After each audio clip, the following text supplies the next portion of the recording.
same web page. Next slide. So before we get into some of the substantive material, I want to take care of some housekeeping items. The goals for today include a table setting on the scenario modeling tools, as we have a wide range of interested stakeholders. So we did do a deep dive on the pathways model when we did the 2017 scoping plan. We want to make sure that we provide that same opportunity to review pathways here. We are also doing an overview of the tools we will be using for the air quality and for the economic modeling. We've had an opportunity to share some of the pathways modeling information with the Environmental Justice Advisory Committee. We will be offering an opportunity to do the same kind of Q&A with the EJAC in a future EJAC meeting for the models used for air quality and economic modeling. We have adjusted our process for scenario development in response to feedback we heard at the advisory committee meeting at their August 3rd meeting. So we will be using today's workshop to present key questions and possible options to help with the construction of carbon neutral scenarios. This is slightly different than the listserv that we originally sent out for this workshop on the 17th. Later next month, we will hold a second workshop to present proposed scenarios based on the input we received from the Environmental Justice Advisory Committee and from you as the broader stakeholders in the process. This two-step process does give the time that the EJ Advisory Committee was seeking to help formulate their recommended scenario assumptions for consideration. And we are looking forward to receiving feedback not only on the options we present today, but on additional options we should consider for the scenarios. So what staff will be presenting today are the way that we would be anticipating to answer the very same questions that we shared with the EJ Advisory Committee last month. And we will be seeking your input on what you think about our responses, and if there are other ways to respond to those same questions that should be considered as we develop the modeling. Next target. We are looking at carbon neutrality by no later than mid-century, and this slide should look very familiar by now. I want to make sure that we define the scope of the carbon neutrality target, and it offers a way to redefine the scope of sources and sinks in the framework for accounting. Simply put, carbon neutrality is achieved when emissions equal sinks. Until now, every scoping plan is focused on reducing the emissions from the sources defined in the AB 32 inventory, which focuses on fossil energy and industrial sources. We do have a separate inventory for natural and working lands. The framework for carbon neutrality expands the scope to include all sources, which means the emissions from natural and working lands, and all sinks, which also includes natural working lands. There are also other options for sinks that include engineered carbon dioxide removal options, which we had a workshop on August 2nd. Next slide. I do want to also share some information on transparency for how we are going to take comments. This is, I think, the third or fourth workshop that we have had, and we are managing behind the scenes on the virtual platform for the workshop 400 to 800 participants consistently each time. And this has presented a challenge for maximizing the number of stakeholders that are able to provide comments in the time that we have allocated for public comments. To address these concerns, we want to be transparent on how we will be managing public comments during the workshops moving forward. So for today and for future workshops. We will be, again, reminding commenters that they need to unmute themselves to speak, and we do have slides that show you what those buttons are. We will have time allocated to EJ Advisory Committee members to provide comments after the presentations. During the public comment period, CARB staff will be announcing how many hands are still raised, and there will be no ceding of one's time to another commenter. We want to make sure that we have a fair and transparent process, and we want to make sure that the EJ Advisory Committee members are able to get their comments and be heard before we go to public comment, and we are requesting that they raise their hands to be heard, and their comments can be broadcast shortly after the panel concludes and before we go to general public comment. We have had instances where folks have been emailing the staff to ask to be unmuted. Please refrain from doing that, because we do want to have a fair process here, and we're trying to put down what that process looks like in this slide. And in response to other feedback, to help with further transparency and planning by our external stakeholders, CARB staff will post agendas for the workshops at least 48 hours before the workshops, and no additions will be made after that point. So we want to make sure that we're helping to put as much information out there as possible so that you all can be a bit more prepared once we go to the public comment period. I am asking that public comments not include sharing or advocating for new or emerging technologies, that you may have as a company, and that it not be a place to showcase any other things that are not directly related to the subject matter that is being presented. We want to make sure we maximize the opportunity during the public comment period here to keep it focused on what we're presenting. And we want to make sure that any other comments that you do send will be reviewed by the staff and by myself here at ARB. Next slide. I will now pass it over to Stephanie Cotto, CARB staff in the Industrial Strategies Division, to start the next segment of the agenda covering scoping plan modeling tools. Stephanie. Thank you, Rajinder. So first, we have presentations from 3 representatives of the modeling team who will provide a primer on the combined set of tools to be employed to evaluate various decarbonization scenarios. Following their presentations, we'll hear from 2 representatives of the Environmental Justice Advisory Committee. So first up, we have Jessie Knapstein with Energy and Environmental Economics, or E3. Jessie is a managing consultant at E3, and her work focuses on helping utilities, system operators, and state agencies meet climate goals. Jessie is going to provide an overview of the pathways model. Okay, go ahead, Jessie. Thanks so much, Stephanie and Rajinder. So as Stephanie mentioned, I am Jessie Knapstein. I work with the Energy and Environmental Economics Consulting Firm, which we lovingly refer to as E3. We have been working with California agencies since the 1980s on everything from the CPUC Integrated Resources Plan to the Avoided Cost Calculator, and it's our pleasure to be working with CARB for a second time on the scoping plan process. So as Stephanie mentioned, today I'm going to give you a bit of background on the tools used to support the scoping plan process, and specifically E3's pathways model. You can go to the next slide. So just a bit of agenda, starting with the modeling process for the 2022 scoping plan, and we will go into more depth in the California pathways model, including some examples of inputs and outputs. Next slide. Next slide. Great. So the 2022 scoping plan process, this graphic just provides a brief overview of that. The models used for it, 3 firms have been retained to do that modeling, starting with the first box there with Energy and Environmental Economics, the pathways model.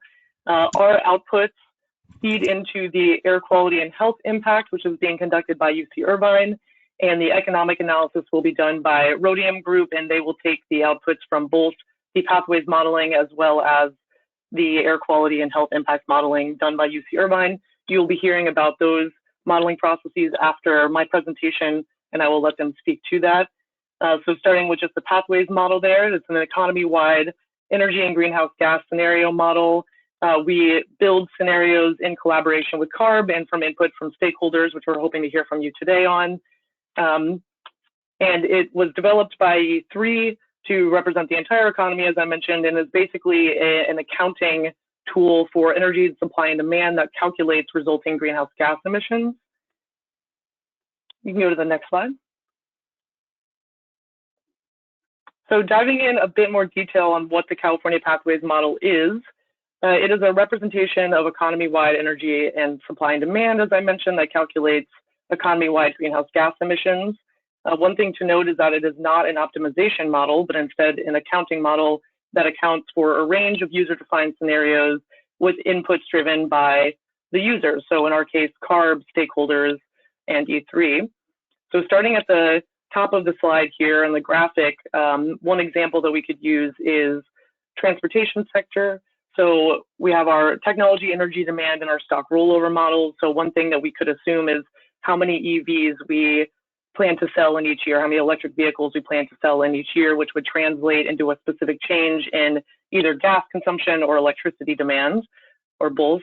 And the sales of those vehicles goes directly into a stock rollover model, which is just a fancy way of measuring technology turnover in the economy. That model has assumptions about lifetime and vehicle efficiency, and in turn, when that vehicle will need to be replaced. So this gives us a representation of the types of equipment that are on the road at any given time. And the inputs from those models feed into and interact with our electricity model. If one of the possible fuels for driving those zero emission vehicles, those electric vehicles, is electricity, we need to know what's happening in the electric sector. And one of the great things about The pathways model is its ability to capture those interactive effects. So moving down to the hourly electricity supply and pipeline supply of other fuels, we need to understand what the supply and demand are of those fuels and that electricity as it relates to the different amount of vehicles that are on the road that accept either of those fuels. And once we know all of that information and we were able to establish our inputs and assumptions, we can calculate all of the outputs from the pathways model. So there's some sample outputs here for greenhouse gas emissions and energy supply. And the model also calculates all of the fuels associated with the technologies over time. So we capture both capital and fuel costs, and our outputs are annual and statewide. You can go to the next slide. So just to drill in a little bit more on what the model does and does not do to ground people. So starting on the does and does not. So just to reiterate that the model is a high-level accounting of statewide energy consumption and production, and it is not an optimization model, meaning that we are not able to give it an objective. It's user-defined and calculates the resulting impacts from the inputs that we define. So while this method has some limitations, it also provides a lot of flexibility for users to build scenarios from the ground up. And basically those scenarios are an iterative process in which we tailor inputs to meet several targets that the state has. So moving on to what is included and not included. So it's a physical accounting of where energy demand is coming from, in terms of cars, homes, industrial processes, what have you, and then calculations of the cost of that equipment and fuel for each year, and the resulting greenhouse gas emissions. So on the what is not included side, it is not a macroeconomic model. It does not include a feedback effect of macroeconomics in the model. However, we are able to think through how those impacts will kind of result or have impacts in the model and incorporate them into our scenario design. So it gives us a lot of room for tailoring. Societal costs are not endogenous to the model, but they can be calculated based on the outputs of the model. The criteria pollutants and air quality are also not included in the model. That needs to be done with follow-on modeling. In our case, UC Irvine will be conducting that modeling, and you'll hear from them shortly. And just to reiterate that in terms of geographic granularity, it is California-wide. So it does not drill in, to counties or to the census level. It covers the entirety of California. And one key thing to note here, especially on how we're thinking about designing our scenarios and input assumptions, is that the model doesn't model policy necessarily. It's a technology model. So even if we wanted to model something like the Renewable Portfolio Standard that has a range of interpretations and requirements in the state of California, if that is something that we want to try to incorporate, the team would need to translate that into a set of inputs and assumptions that we can use in the model in terms of what the fuels look like, what the technologies look like, and input that into the model in order to see if we are meeting that RPS target and iterate accordingly. You can go to the next slide. Next slide. So drilling in a bit on data inputs and outputs. So there's a lot of information on this slide, but generally it shows the level of detail that's represented in the model for all of the sectors, subsectors, technologies, and fuels that we have in the model. So this is how all of our inputs are framed, as well as how all of our outputs are framed. So starting in the upper left-hand side here for residential, you can see we have a representation of end uses in homes. So things like water heating, we have several different technologies associated with that. Gas tank water heating, heat pump water heaters. There's a representation of cost, the efficiency, the lifetime of that equipment. All of the details kind of go in for those subsectors. And the same thing for all of the end uses in residential homes. And they're not all shown here, obviously, but we have everything from air conditioning to cooking, lighting, building shell assumptions, what have you. And that's true for all of our sectors there. So residential, commercial, transportation, industrial, and agriculture all have their constituent subsectors. And each of those subsectors has assumptions about the different technologies, and we're able to kind of input assumptions based on those criteria. So they broadly define kind of energy demand in California. And moving on to the next row there where we have our fuels. So I guess this is sort of a fuel and a sector, but petroleum refining, requires energy to refine, and as well as oil and gas extraction. So while those are modeled in the tool as sectors, they don't have the level of granularity as the sectors that are listed on the top row there. They're represented at a higher level, and we're just capturing how much energy is demanded to actually conduct those activities in the state. Similarly, with water demand, we do have a representation of how much energy is being used to pump water in California from all the way from the north to the south and treatment of that water. And we do have incorporation of non-energy greenhouse gas emissions like methane, hydrofluorocarbons, and NOx coming from different sectors.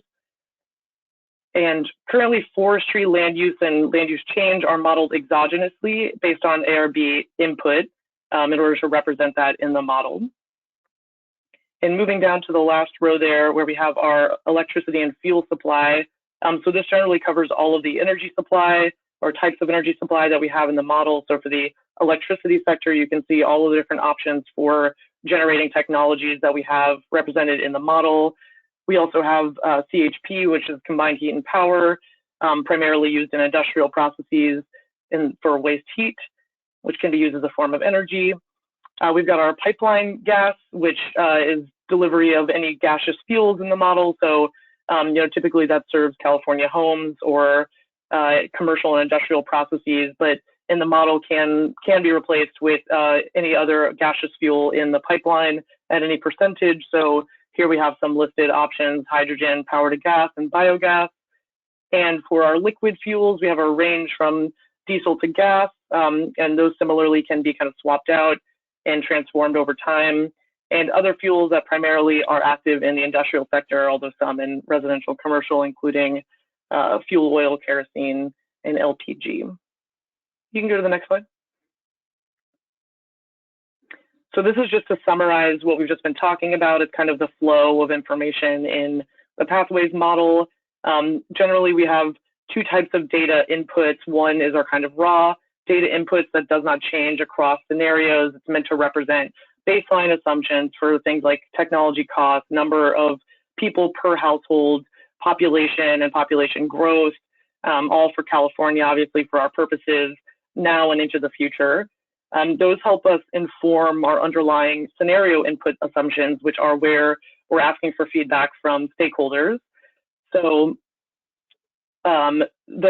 generally those types of input assumptions, I've sort of mentioned some of them as examples as we've been going, but you can think of things like the amount of annual clean energy over time in any given year, what the target is that you're trying to reach, the number of sales of zero emissions vehicles, what the percentage is, or the absolute number of vehicles you want on the road at any given time, how you want to phase down refining and refining operations, what have you.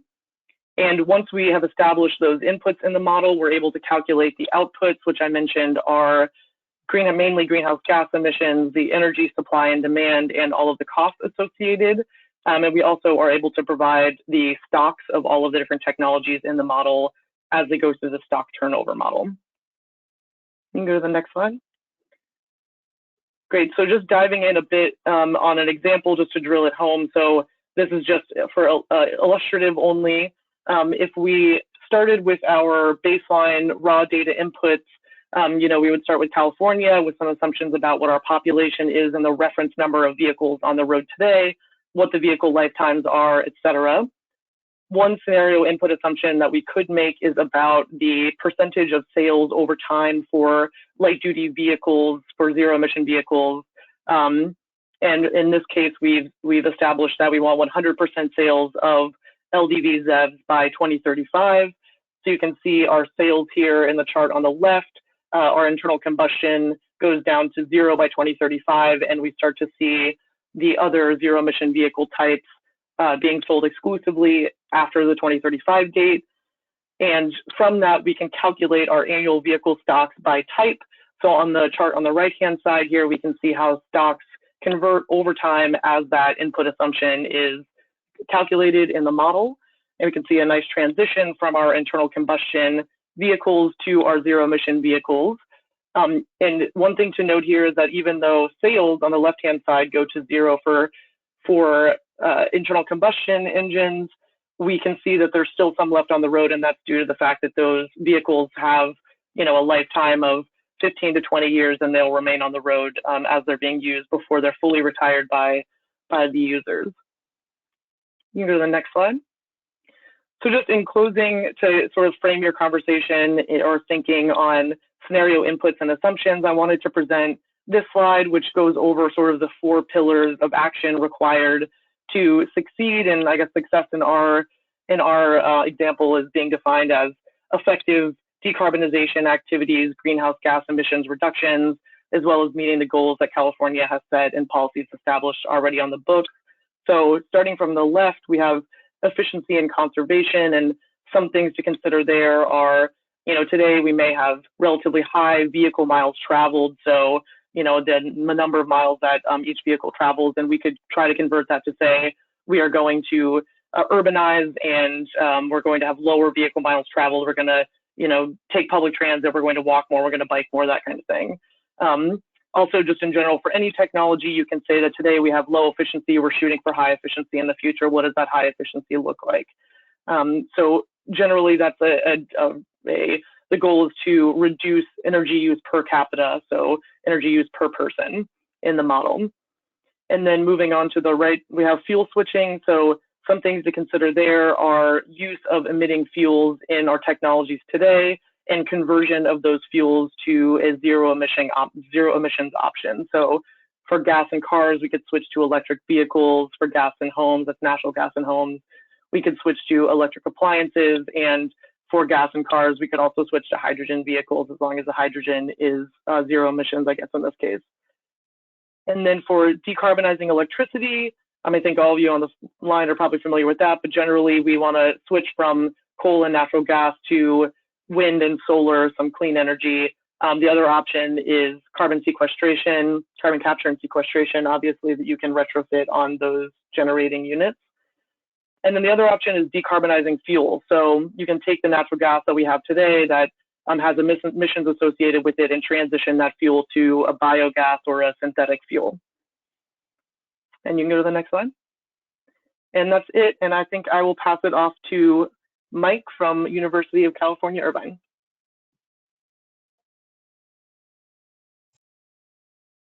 Oh, well, thank you, Jesse. Yes, our next speaker is Michael McKinnon.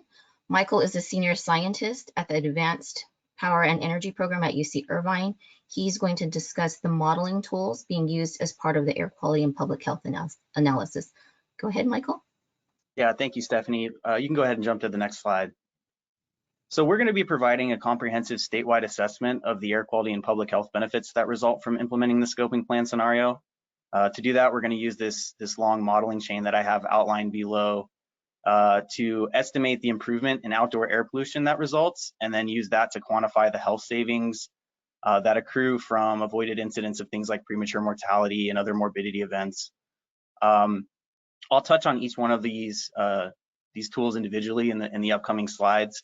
So this will provide a comprehensive evaluation of the air quality co-benefits of meeting the state's climate goals, but it'll also assist in the scenario development by identifying scenarios that maximize the air quality co-benefits. The results will also provide insight into how these health savings accrue in socially and environmentally disadvantaged communities. That's going to be a major focus of this work. These communities are of course, most impacted by and most vulnerable to air pollution health effects, and that's where the health savings are badly needed. You can go to the next slide. So first, I just wanted to take a minute to sort of introduce the idea of assessing air quality. I think everybody here today has an idea of air pollution, but when we start talking about assessing air pollution, there's a few steps that are really important to account for. The story of air pollution starts with emissions. That's step one. So you can click, there's a box. I probably shouldn't have had animation, but this is what's coming directly out of our sources, out of our car tailpipes, out of the stacks of refineries and power plants. It's a lot of different things. There's gaseous pollutants like NOx and SOx. There's also particulate matter, particles. And I think in most people's minds, this floats up into the air, and that's our air pollution. And that's actually not wrong. That is part of the story. But there's another part that's really important to get right. And that's what happens once these pollutants are in the atmosphere. There's a lot of complicated things that happen One of the most important is that there's atmospheric chemistry. So there's actual chemical reactions between these pollutants that result in the formation of new pollutants that weren't emitted. We call those secondary pollutants. So a good example of this is ozone. You can think of ozone as smog. Nothing emits smog. It forms in the atmosphere during reactions between NOx and VOCs in the presence of sunlight. Another really important secondary pollutant in California is PM 2.5. So some PM is emitted, and some actually forms in the atmosphere from gaseous precursor pollutants. And both of those components are really important from a health standpoint. One of the other things that happens is these pollutants get moved around. So wind and other weather phenomena mix them and move them. So a lot of times the air pollution that forms or is existing, it may not even be near where it was emitted. Sometimes it can be quite a far distance away. So all of these things are important to account for when we develop a picture of air pollution, and that's how much and where. And by knowing that, we can go to the third step, which is of course the critical step, which is how is this air pollution impacting human health? We need to know where the air pollution is, and then we need to know where the people are to understand how they're being exposed to it. So in this work, we're going to be using our modeling tools to account for all three of these steps. And then in the next few slides, I'll walk through sort of a high-level overview of how we're going to do that and some of the challenges we face and some of the strengths of the models that we use. Next slide, please. So the first step is to figure out the emissions. And to do this is essentially a two-part process. And the first part Jesse already introduced, which is we're going to take a ARB emissions inventory, which is highly detailed on all of the emission sources in California. And then and that's for current day. And then we're going to use the pathways output to grow that or project that to a future year, whether that be 2035, 2045, et cetera. And that's what you see happening in this first arrow in the bottom. The second part to this is we need to know where and when these emissions are happening. That's critical as for the air quality modeling step to know the, we say spatial and temporal information of these sources. And to do that step, we use a model called SMOKE. Using SMOKE, we're able to put in, for example, the locations of the refineries and power plants, the locations of the roads. We're able to account for the traffic patterns, so there's different emissions on weekdays and weekends, et cetera. And what comes out of SMOKE is what you see on the bottom right, which is essentially an emissions map. And you can see for NOx, for example, you can really see the roads in that example. So that's because the on-road vehicles, cars and trucks are responsible for a lot of NOx. So you can go to the next slide. So I thought it might be useful to just provide a little bit more of a concrete example, both to highlight the strengths of this approach, but also some of the challenges. So I'm just using refineries as an example here. And in the from the ARB inventory, we're able to know where all the refineries are in California. We know that some are bigger and have more emissions, some are smaller. We know that some are in Southern California, and there's a lot in the Bay Area and the Central Valley, et cetera. So there's a lot of information there. We know when they're emitting, et cetera. And then from pathways, we're able to take how refineries will behave in the future. So I just picked this number out of thin air, but if pathways estimates an 80% reduction in refinery activity and emissions in 2045, pathways is at the state level. So our ARB inventory is highly granular, but pathways is at the state level. So we will apply that 80% reduction to all of the refineries. And that's not a perfect assumption because you might have some regional disparity. Maybe one refinery might turn down more than another, but it's not feasible to model each individual refinery. So we have to use that approach. It still provides a very reasonable look at air quality in the future though, because we don't lose any of the spatial information and we don't lose any of the individual refinery characteristics, meaning in our 2045 modeling, some refineries are larger and emit more and some are smaller. Next slide, please. So once we have the emissions figured out, the next step is going to be running the air quality model. And all of these steps are important, but this is sort of the important step or the computationally important step that is taken, because we're going to use an advanced photochemical air quality model called CMAQ. CMAQ is used extensively in the scientific research community. It's also used by the regulatory agencies to model air quality. And CMAQ is able to translate the changes in emissions into changes in atmospheric pollutant concentrations by simulating the important atmospheric chemistry and transport that I mentioned. So what we'll put into CMAQ is the emissions from step one. We'll put in meteorology, so the weather. CMAQ knows the topography. We put in emissions from natural sources like wildfires and vegetation, et cetera, and then it simulates that atmospheric chemistry and transport. So what we get out is a comprehensive picture of how air pollution changes because it's accounting for both primary and secondary pollutants, for example, ozone and PM2.5, which is what I'm showing here. CMAQ is a powerful tool. It's an excellent tool, but it's also very computationally intensive. For an annual run, it's about a month of real model runtime. So that requires some balancing in how granular you can get with CMAQ. So for this project, we're going to be using 4 km by 4 km resolution. That's about 2.5 miles by 2.5 miles. So essentially, we divide the state up into boxes, a series of boxes at 2.5 mile by 2.5 mile resolution, and solve the pollutant concentration differences for each of those boxes. You can go to the next slide.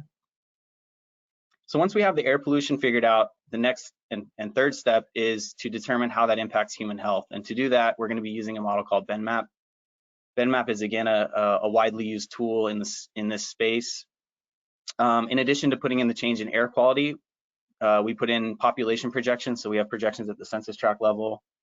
And we also input these functions, they're mathematical relationships from the epidemiological literature about how changes in air pollution result in changes in health effects, things like premature mortality and other morbidity endpoints like hospitalizations for respiratory distress, avoided work or lost school days, non-fatal heart attacks. These types of things will be accounted for.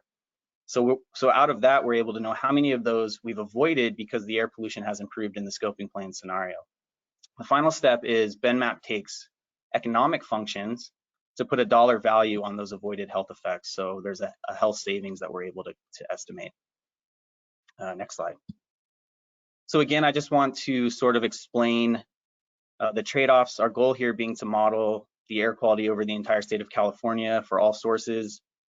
Requires, again, a trade-off in how granular you can be. So the health savings are calculated with the same resolution as the air quality model, which is 2.5 miles by 2.5 miles. So for each of these boxes, I'm just using these boxes as an example. We put in the difference in PM2.5 and ozone, we put in our population projections, and then we're able to get for each box the number of avoided health impacts and the dollar value of those avoided health impacts. We are also able to reasonably downscale these boxes to the census tract level, but that's as granular as we can go. So what we can provide is a comprehensive picture of the health savings at the census tract level, but that's for the entire scoping plan in total, the net impacts. So what we can't provide is one, the individual source impacts. So I can't tell you this refinery is doing this, or even refineries are doing this. And at the census tract level, it's not quite granular enough to look at the neighborhood or community level. So we can't look at this refinery is impacting this neighborhood, for example. Next slide. But because we are able to get to the census tract level, we are able to bring in CalEnviroscreen, which does allow us to provide some assessment of the DAC impacts. I'm just providing some examples here of previous work that we've done in this space.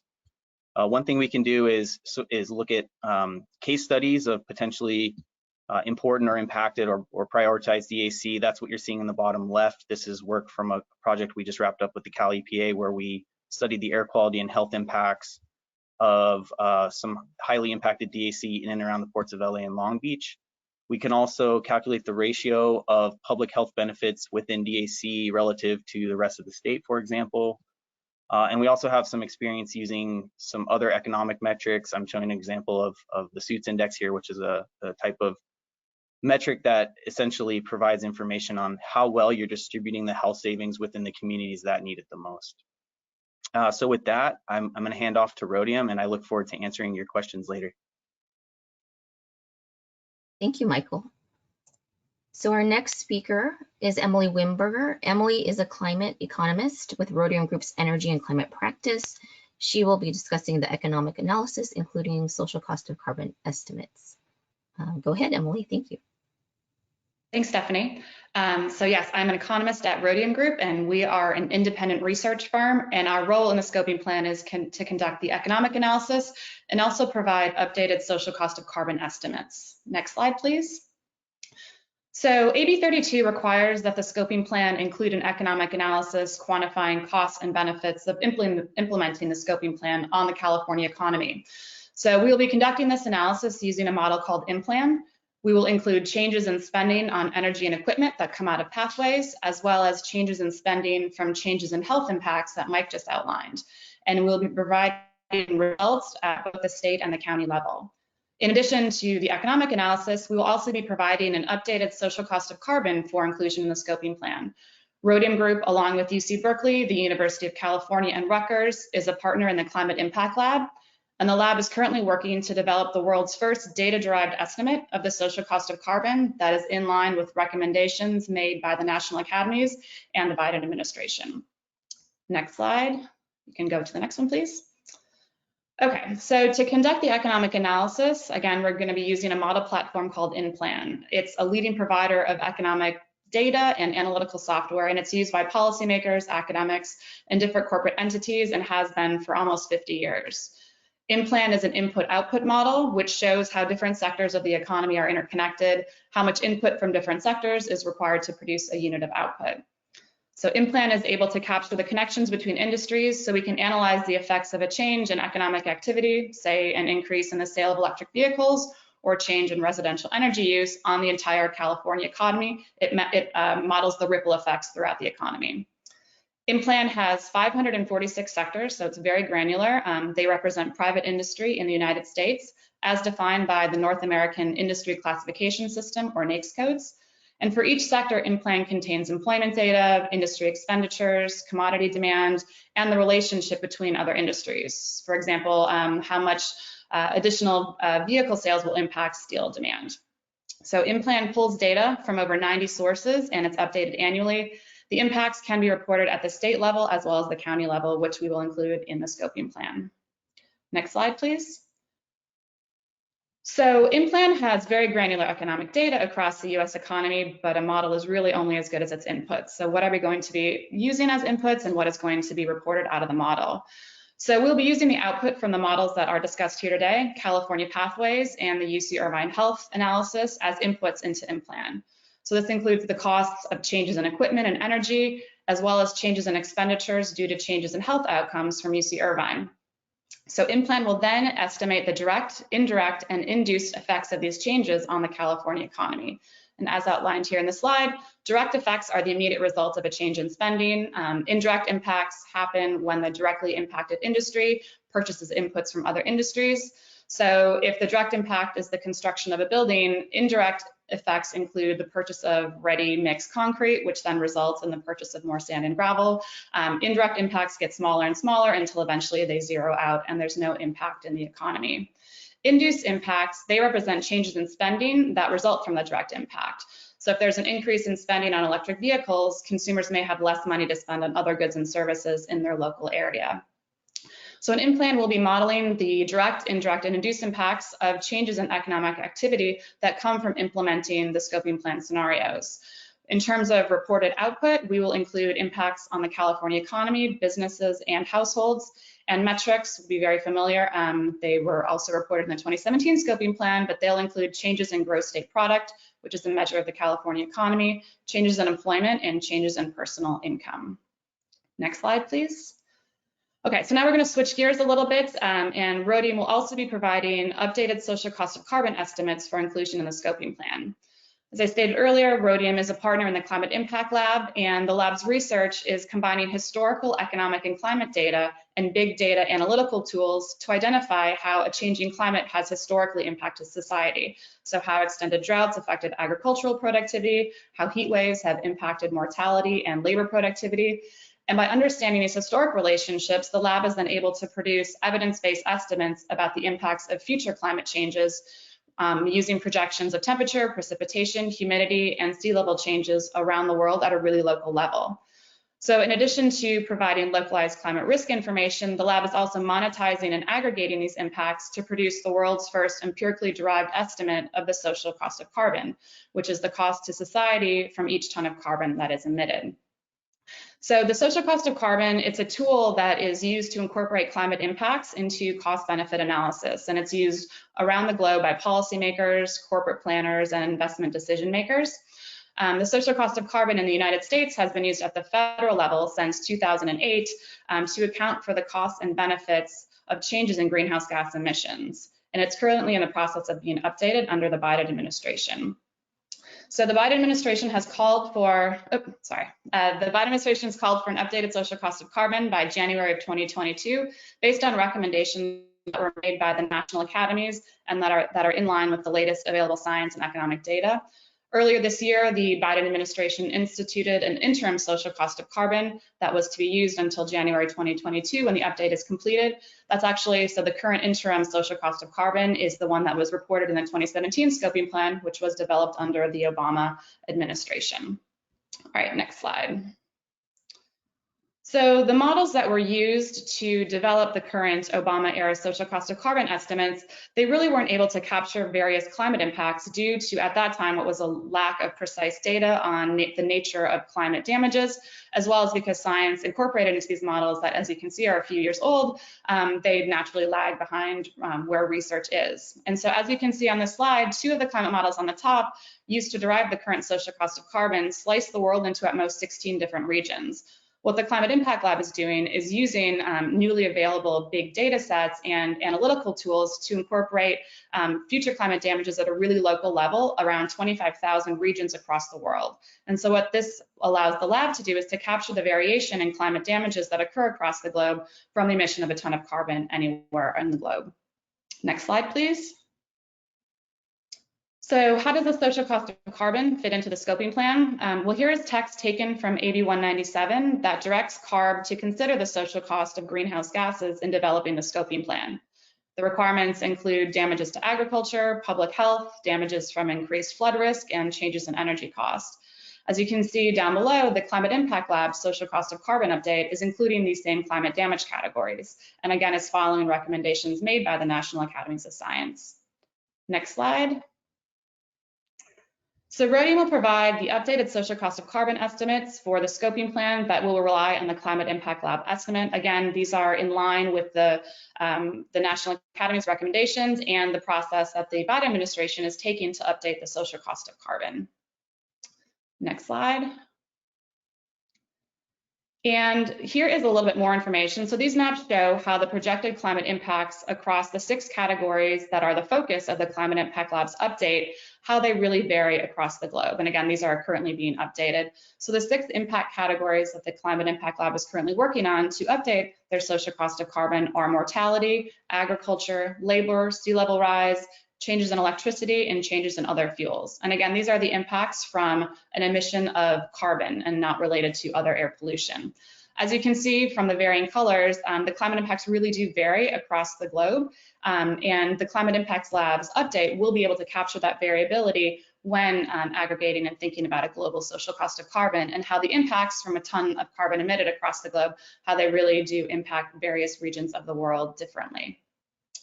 And with that, I will turn it back over to Stephanie. Thank you. Thank you, Emily.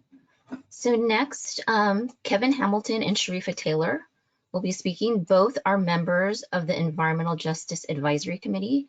Kevin is also the co-director and co-founder of the Central California Asthma Collaborative. Sharifa is a staff researcher with Communities for a Better Environment. They will be sharing their perspectives on what they've heard in the workshop thus far, as well as other perspectives from the environmental justice community. Go ahead, Kevin.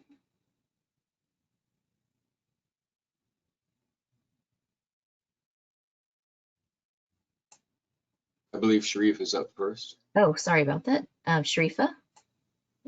Oh, thanks. Appreciate that. Just because I have a little bit of a shaky internet connection, I'm gonna need to keep my camera off. Thanks for understanding. Thanks everyone for your presentations today. Definitely there was a lot of information shared, and so I'm still processing and synthesizing questions about everything we've learned thus far. I definitely wanted to just ask some questions about like how the 3 models work together. What I believe I heard today was that not only do the inputs matter a lot for all 3 models, but that the outputs of pathways influences what goes into BinMap and also what's going into Inplan. Wanted to get confirmation about whether or not that's correct. I also wanted to ask, since these models were created independently, but their inputs and outputs are interrelated, I wanted to know how we're able to address the limitations of each model and how we can accurately determine the value of human lives using BinMap. And I believe there was a mention of like the value of human life as part of the Inplan explanation as well. And so I just wanted to know, like, given the limitations of each model, how can we supplement or make up for those limitations so that we're accurately understanding the human costs as part of the social cost of carbon. Also, I wanted to ask from CARB if we could share publicly documentation supporting how and why each model was chosen for the scoping plan process for the edification of the EJAC members, but also for the public so that we can better understand not just the strengths and the weaknesses of the models, but we can better understand the public process and be able to trust and have faith in this process, especially as stakeholders. So definitely that's something that I wanted to advocate for. I also, being that these presentations are higher level, but they still give quite a bit of information, I just wanted to advocate, and I believe Rajinder mentioned it earlier, just that we get these presentations as early as we possibly can so that we do have time to think and give reasonable feedback after hearing the presentations, that we're not just still in processing mode. I also just wanted to speak about the timing and process of the scoping plan so far. I think, you know, we're doing a good job overall, but I do feel like we are rushing a bit to get completed by the 2022 deadline, because I know this is a 5-year process. And so I wanted to just say, like, let's slow down, let's think more, let's dive deeper into these topics. And I know that's the purpose of the workshop today. And so just by slowing down, we're able to have a robust engagement process of all stakeholders, not just the EJAC, the public, who also needs to be fully able to understand and synthesize their own questions, especially folks who aren't able to join these workshops, being that they typically are from 9 to 5, and same with the EJAC meetings. I also definitely think that as we continue on the EJAC, we need to include Indigenous representation, especially since there isn't any yet. And while it's super important that we continue to work on the scoping plan and make progress to developing the inputs that can go into these models, I think it's super important that we don't overlook the lack of Indigenous representation at this time. Not only was it stated like, not only was it stated by in the application process that we're looking to include Indigenous folks, but the fact that we still don't have any, to me, is just it's very representative of how government moves in general with not including everyone. And so I just really want to hone in on the fact that we need to include them. So yes, that's just a point I just wanted to, I guess, belabor. And Kevin said he'll speak more about this, but just wanting to make sure we get more structure at the EJAC meetings so that we are able to speak today like we are about substance, and so that we don't just continue to, you know, belabor the points about structure and not get into substance. So I had a question for actually 2 of the presenters. For the UC Irvine presenter, I was hoping you could share the name of the index you mentioned on the disadvantaged community slide. And then I also wanted to ask, because I don't remember when listening to the Pathways presenter from E3, I was wanting to know, because I believe you said that social costs or societal costs are not included as part of pathways, but they're still considered by pathways. And I was hoping to get more of an explanation on that. So yeah, those are the two main questions for the E3 presenter and the UC Irvine presenter.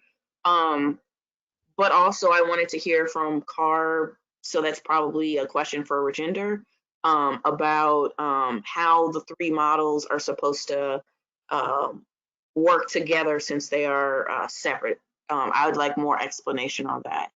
So thank you everyone for your time, and I'll pass it over to you, Kevin.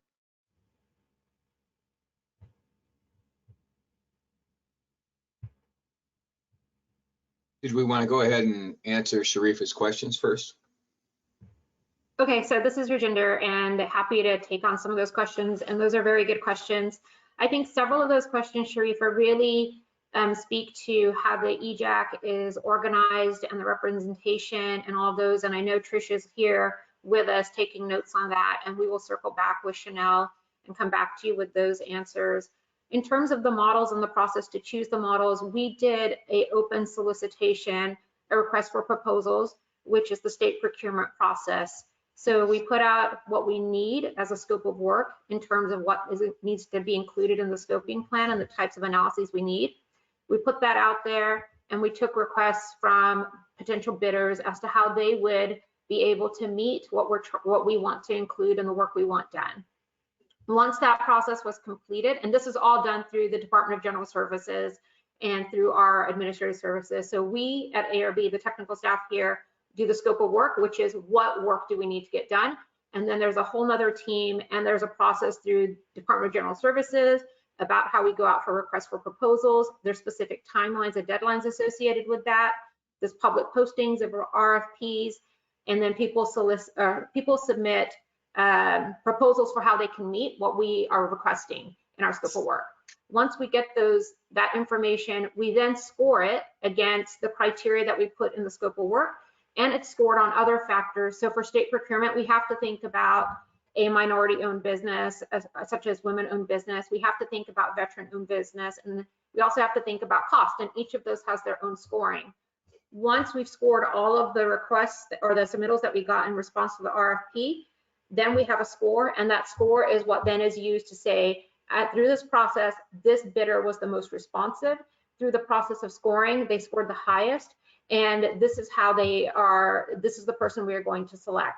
In this specific situation, E3 was the contractor that submitted a proposal.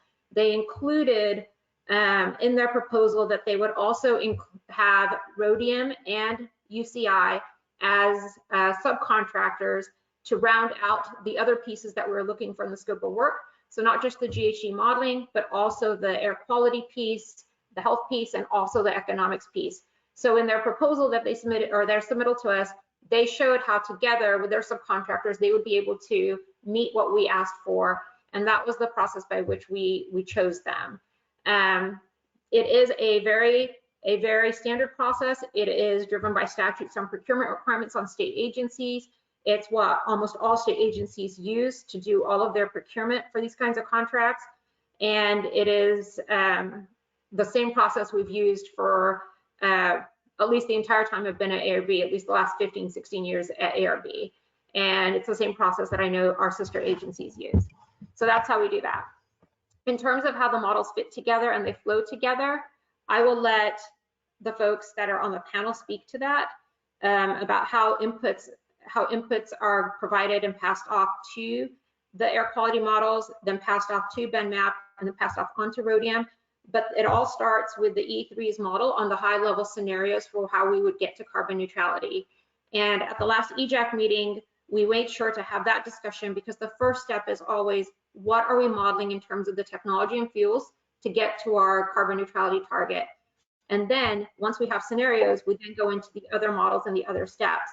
We do have an open offer and intention that if the EJAC prefers, because I know you all are still organizing, you have a governance, you have to set up the governance structure and priorities, the contractors for UCI and for Rhodium will be able to come back and go into deeper dives on those models as well. just like we did for E3, and answer specific questions at our future EJAC meeting. But because we are still focused on the very first step, we brought E3 in to speak with you as soon as we could, recognizing that there was multiple steps here and we would be offering to bring in other folks along the way.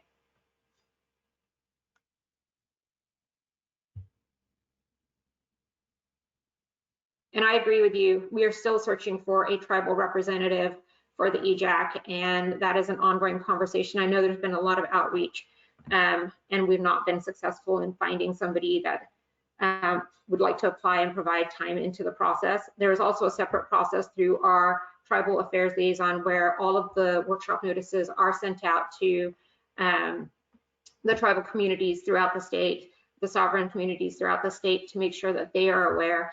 And as part of the community meetings, we have and we do intend to engage at a more disaggregated level to make sure that folks are able to hear from us directly, but also make sure that you as the EJAC members in your role can identify the specific interests for your regions and the topics that would be most appropriate or important for us to speak to when we go to the communities. Okay, Kevin, would you like to proceed? I didn't know if we were going to wait for the other two to respond to Sharifa's specific 2 questions. Kevin, would that help you to have that response before you go ahead and do your talk? It would. It Okay. would. It might, you know, eliminate the need for me to ask a different question. So Jesse, Mike, and Emily, did you want to kind of go through the flow of information and speak to also, I think Sharifa had a specific question on the indexing for the disadvantaged community slide? Yeah, sure. Maybe I can start and pass it off. I think Rajinder touched on a bit of this from a high level, but your questions, I think, were, do the pathways from outputs flow to the other models? And the answer to that question is yes. So pathways is the first in the process, and we hand off inputs, we hand off our outputs to the University of California, Irvine and to Rhodium Group to use as inputs into their model.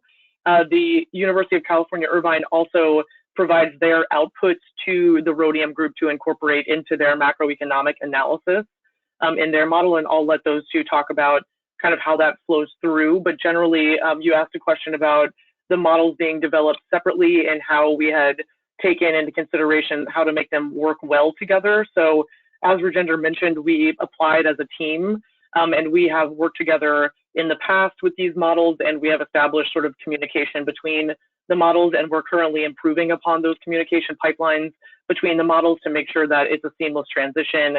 And to the extent that there are shortcomings of any given model or assumptions that need to be made, we are working with CARB on establishing those. So I think that those are open to stakeholder feedback to the extent that you have it. But generally, we have worked historically over the years on different projects together, and these models tend to work well together. And we're also improving that process in the scoping plan process.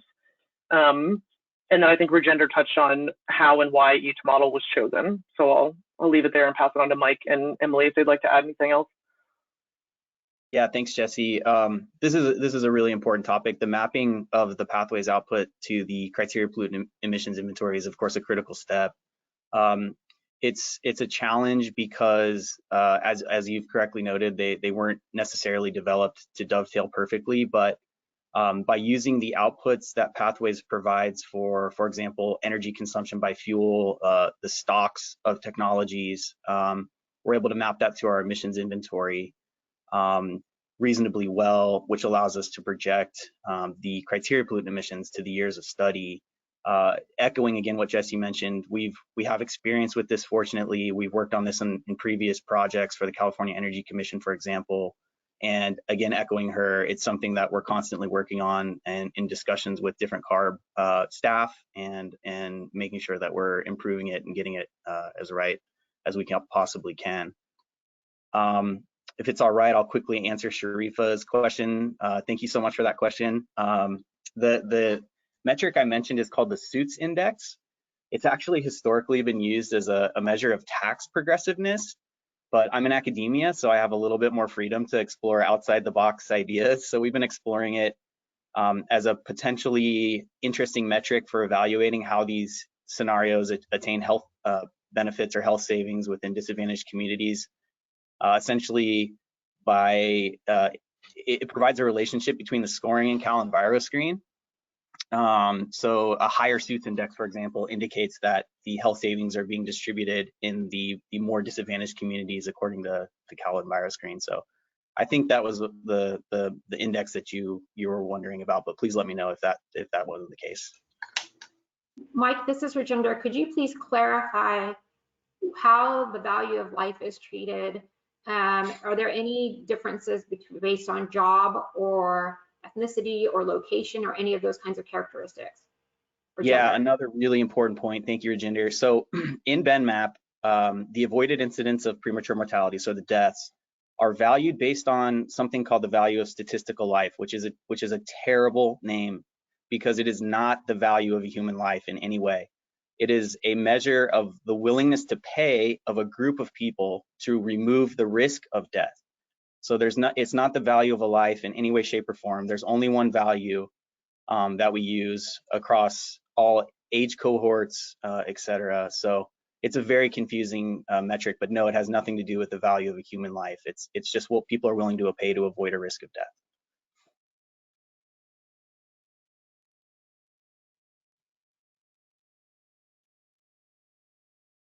Thanks, everyone. Appreciate it. Thanks for the question, Sharifa. Kevin? Thanks. Hi, I'm Kevin Hamilton from Central California Asthma Collaborative. And this is my third EJAC adventure. So starting with the 2020 plan back in 2010. I hadn't heard it mentioned, and I'm imagining there's folks who are on this webinar who are wondering why we're here.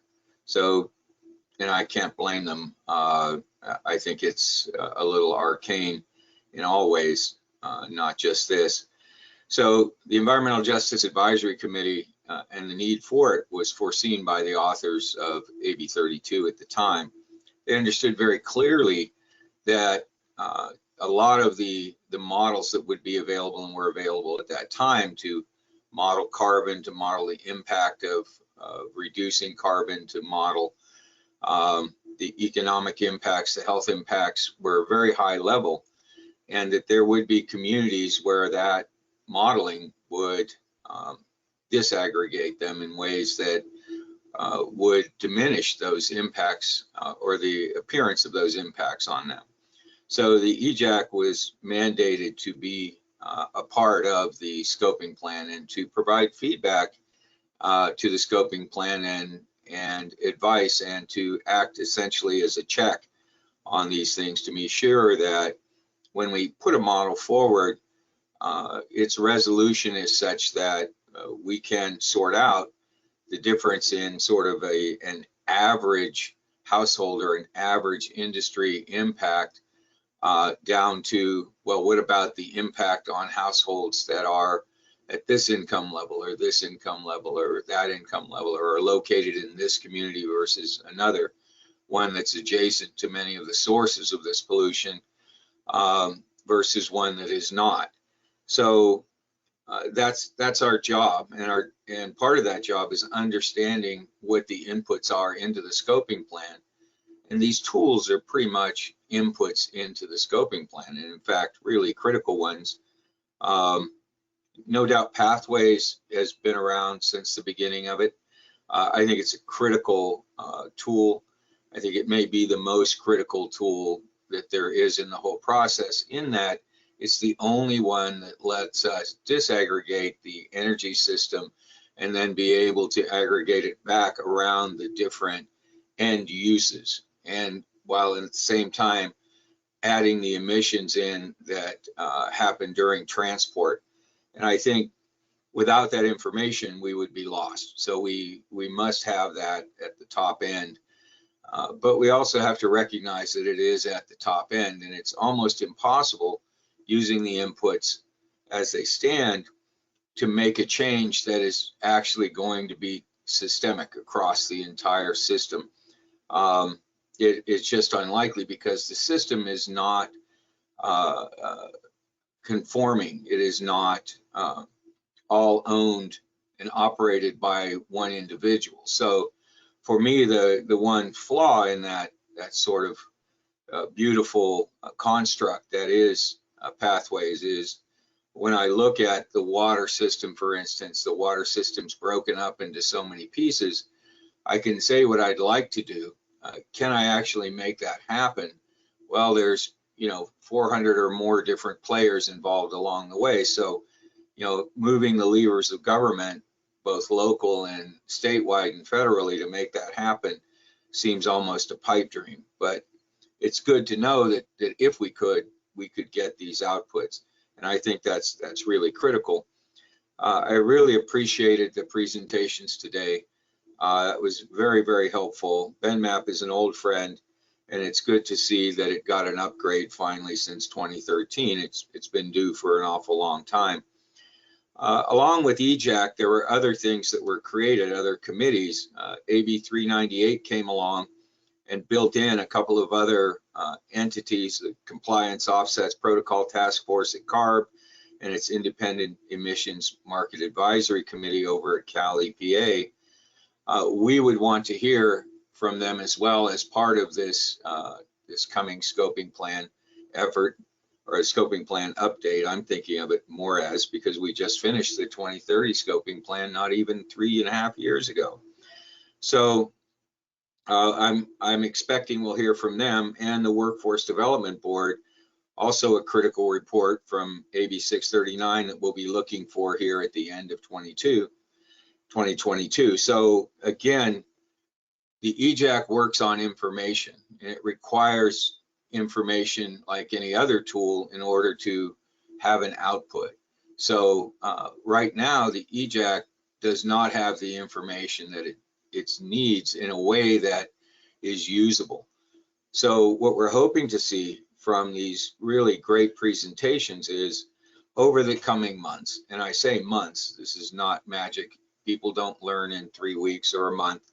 It's going to take several months, but I'm expecting that these same folks who are doing these presentations now will work individually in workshops with the EJAC to bring everybody there up to speed and to allow us to have confidence in and get the most out of, and be able to intelligently inform new inputs so that the output finally is something that we can all agree on and get behind. So that's what I look forward to. That's our job as EJAC. We're the only check on this process that really makes sure that the 40% of Californians living in the San Joaquin Valley that are in disadvantaged communities and low-income communities and communities of color are considered in this process and put, in fact, to the top. One thing I always note at the beginning of any of these events is a little thing where I write carbon versus PM 2.5. We're talking a lot about carbon now, and we should be, but we should not forget that many forms of carbon are also particulate, black carbon being on the top end of that. And many of the gaseous forms of carbon also form at other points in their lives air pollution as well. And so we need to be sure these models, and I think BenMap's probably the closest to it, and CMAQ actually bring us that resolution to see that concomitant produced air pollution along the way, so we can make sure again that we're guarding against that pollution being created in our rush to reduce carbon. And so we've seen that happen, especially with the first scoping plan, where inadvertent air pollution was created that harmed our communities even more. In the second scoping plan, we felt that we had a little better handle on that, but still not feeling as confident as we'd like to. I think as we come out of this one, I would really like to see and be able to say, I feel confident that this has been fully considered and that these communities are protected. I had a couple of quick questions. Within BenMap, you mentioned connecting out to CES. can I assume that you're using the new 4.0 or not? That is correct. We're using 4.0. I love to hear that. Thank you very much. And with smoke, again, that's a new one for me, but where do the inputs come from that? I'm not really clear. And then with the outputs, because it is a model, is there any testing happening on the output side with actual air monitoring to confirm whether the model is, is reasonably accurate? Yeah, those are excellent questions. So the information that goes into smoke is coming from that highly detailed emission inventory that I mentioned. It has, for example, the latitude and longitude of large point sources like refineries. It has temporal profiles for when traffic is driving. All of that detailed information comes in from that inventory, and smoke's able to take all that and then take the total emissions and disaggregate it into that map that I showed, for example. So that's a really critical step. The second part of your question, the answer is absolutely. So what we do is we take a future year, and for the same conditions and the emissions for the, excuse me, did I say current? We take a current year, so a year that we know the air pollution concentrations, and we run our model, and then we compare it to the AQS, so the Air Quality Monitoring Network of CARB, and we calculate metrics to ensure that CMAQ is correctly predicting air pollution for a year that we know the concentrations. And then we use that exact same setup for the future modeling. We just change the emissions. So that's how we approach the model validation. So can you send around some examples of that testing? Oh, absolutely. We have, I can send articles, peer review articles with all of the metrics calculated, et cetera. Happy to do that. Well, it's on the input side. The problem that I have is, working from the inventory, some of the defects have showed up on the toxic side where we've uncovered in our shop, where we've been doing health hazard assessments using, of course, CARB's tools. And thank you, CARB, and found that some of the inputs are not accurate anymore, that in fact, the actual emissions coming from some of these facilities were much higher, or the data was so old that we saw facilities that were simply writing in information mechanically for as long as 10, I think the most egregious one was 20 years of entering exactly the same number in all of their reporting. So, we're kind of shaky on those inputs now. Since 398, since 617, that's being shaken up quite a bit. So in the future, I'm hoping to have more confidence in that. But given that we did uncover those, that's where I'm saying, absolutely, if we can match that to real air monitoring on the ground, I'll have a lot more confidence in what it's putting out. So let's see, so we talked about exposure, we talked about effects. I didn't hear a lot of comments about exposures, and when I looked at the slideshow, it kind of skipped over that. But will you be able to discuss that as well? Sure. So I think exposures don't always create effects, and sometimes we have effects that we can't track back to exposures, right? And this is always the challenge in this business. So we can calculate exposure using BenMap, at least in terms of we have the projections of population at the census tract, and we overlay our pollutant concentration differences. So we know, again, that example I showed with the 2.5 mile boxes. So for each one of those boxes, we can calculate exposure to different pollutants individually, separately, and report that if needed on sort of a population weighted basis. Is that the type of thing that you're interested in? Yes. Yeah, we're able to do that. Okay, and then one on Inplan, I see the ability to change. It's a very cool tool, by the way. Change the industry, to be able to look at industry changes in industry impact on the California economy. Can you actually bring that down to disparate household levels? Or you said impact on industries, impact on households. Is that more generally across all households in California, or can that be, again, disaggregated down to households of various income levels? That's a good question. So again, we can report all of the different metrics at both the state and the county level, and then you can look at by income quintile within different counties. Again, this is I think this is part of the discussion today is about how there's not sort of one model to fit to give us everything we want. So we're a little that's why we're sort of working with Pathways and Inplan and working with the UC Irvine team to try to create then the comprehensive impacts that we really need to see coming out of the scoping plan process. So at some level, you sort of start to push the boundaries of the modeling and where those assumptions come in. So the goal is to look at households, and we'll use information that we get from the California Department of Finance in terms of household projections in California, and really try to break it down as much as we can. I think at the county level is probably where the level of the model, like the information in the model, starts to get a little shaky. But to the extent that we're able to look by income category, we would also like to include those results. So you probably won't be able to get to census tract at that point. It sounds like if county's shaky, census tracts. There's some information that's there's some information that's reported at the zip code level, so we're able to look across a few different metrics, but there's not sort of the coverage that there is at the county level.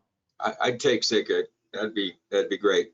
All right, I think we'll have more conversations about this. I can't wait to talk to everybody separately in an actual workshop. All right, thank you very much for your time today. That's all my questions for now. We're running out of time. So thank you for your consideration on this. I really appreciate it. Thanks, Kevin. Really appreciate the detailed questions on the modeling, and happy that the contractors were here and able to answer your questions. I know that you and other EJAC members have a list of areas that you want to do deeper dives on, and I know that Trish and Chanel and the facilitators are going to be working with you all to figure out the priorities, and we're happy to bring folks into those discussions so that you have an opportunity to get your questions answered by the right folks that are in those different areas. And that includes bringing in the folks that authored the workforce development report, the AB 398 workforce development report, and the chair of the AB 398 offset task force. Happy to bring those folks in. But really want to make sure that you all as the EJAC are telling us what your priorities are, and then we can move and get those folks scheduled and available to you all. Okay. Thank you, Reginda. I really appreciate your comments today and your commitment moving forward.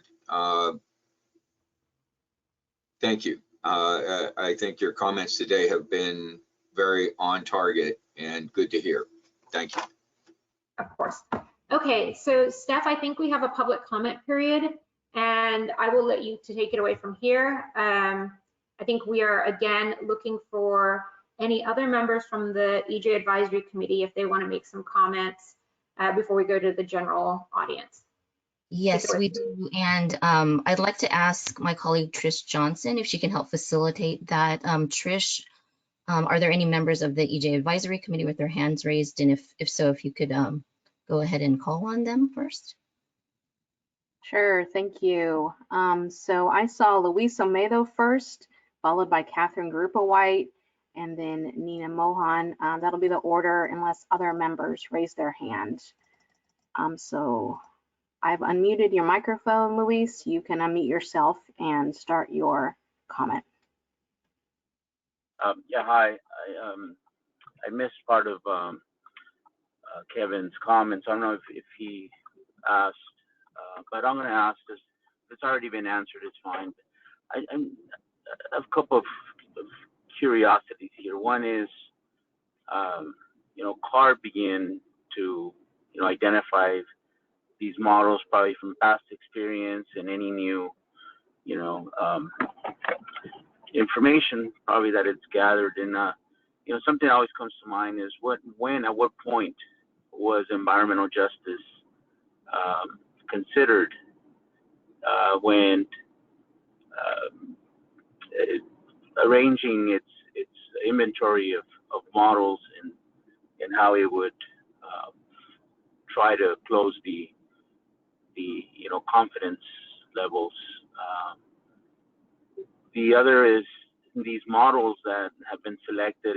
Is there literature that shows how they have captured the disadvantaged environmental justice experience in these models? That's it. That's my question.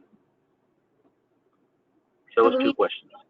So Luis, this is Rajinder, and I'll take a shot at answering your questions. The first one is that when we think about trying to get at the air quality piece and getting at the impacts to low-income households, those pieces are required under AB 197, and those pieces are the pieces we did the last time, and we made sure to include all of those considerations into the scope of work when we put out the request for proposals from people who wanted to be interested in doing the work for us. So we made sure that the kinds of data, the kind of information we need was included in the scope of work for us to be able to look at the unique issues that face disadvantaged communities. The challenge is going to remain that we don't have models that go down to the community level. And we're starting with a scoping plan that is at the state level. And so what we're doing is taking state level information, trying to get it as granular as possible down to the local level. And so we may not know the impact to a house on A, B, but we can say, if you're in this income bracket, if you're living in this county, these are the types of benefits and impacts you may see from these kinds of policies or no action. And so all of that was included in the scope of work. Your second question was focused more on the considerations for the environmental justice discussions and issues. And I think there is, when we put out the request, what we get back on the models is what people want to share back with us in terms of what they can do. In that process, we learn of new models, we learn of new tools.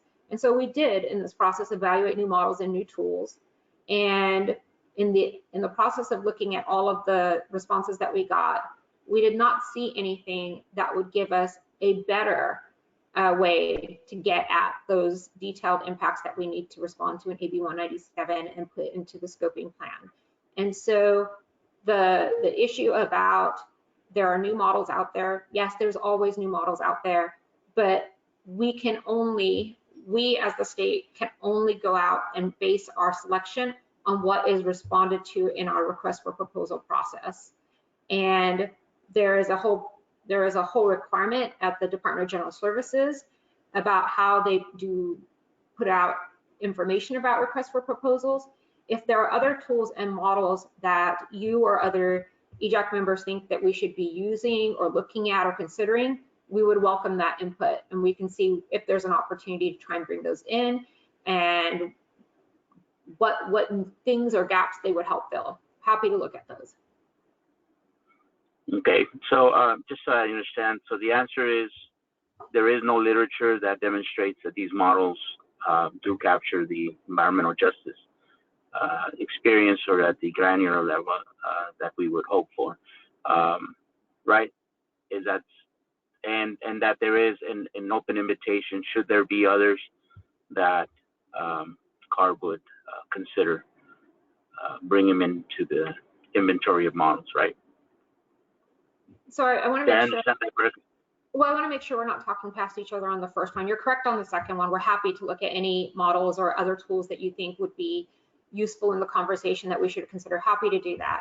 On the first question, it's about the literature. I don't know what literature has been done to evaluate these models in particular and their relationship to specific environmental justice issues. I suspect, and we can certainly look into this and try and do a literature review search and bring it back to the EJAC Advisory Committee, is that there's probably going to be a significant amount when it comes to air quality, BENMAP, and all of those, because I know those models have been used by other regulatory agencies, not here at the state level, but also nationally. But when it comes to something like Pathways, the E3 model, because that model is state level and it is not designed to do community level or census tract kind of modeling, I am going to guess, and I'm asking if Jesse wants to step in here, there may not be literature there on how Pathways speaks to environmental justice specific concerns or regional issues. Jesse, do you know? Yeah, thanks, Rajinder. So, you know, you're very familiar with Pathways, I think, but generally Pathways is entirely user-driven. So to the extent that we are interested in considering environmental justice in our inputs and assumptions, we can incorporate those. So it just sort of depends on your interpretation of how you want those to be input into the model. So we could take, you know, any particular example about things like EV adoption, and to the extent that you have some thoughts around how EV adoption, you would like to see EV adoption in the environmental justice space, we can input that into the model. However, as I noted, the granularity of the model is California-wide, so we wouldn't be able to sort of zoom back in and see how the impacts on energy supply and demand, as well as greenhouse gas emissions, sort of permeate specifically for those regions. Does that answer your question?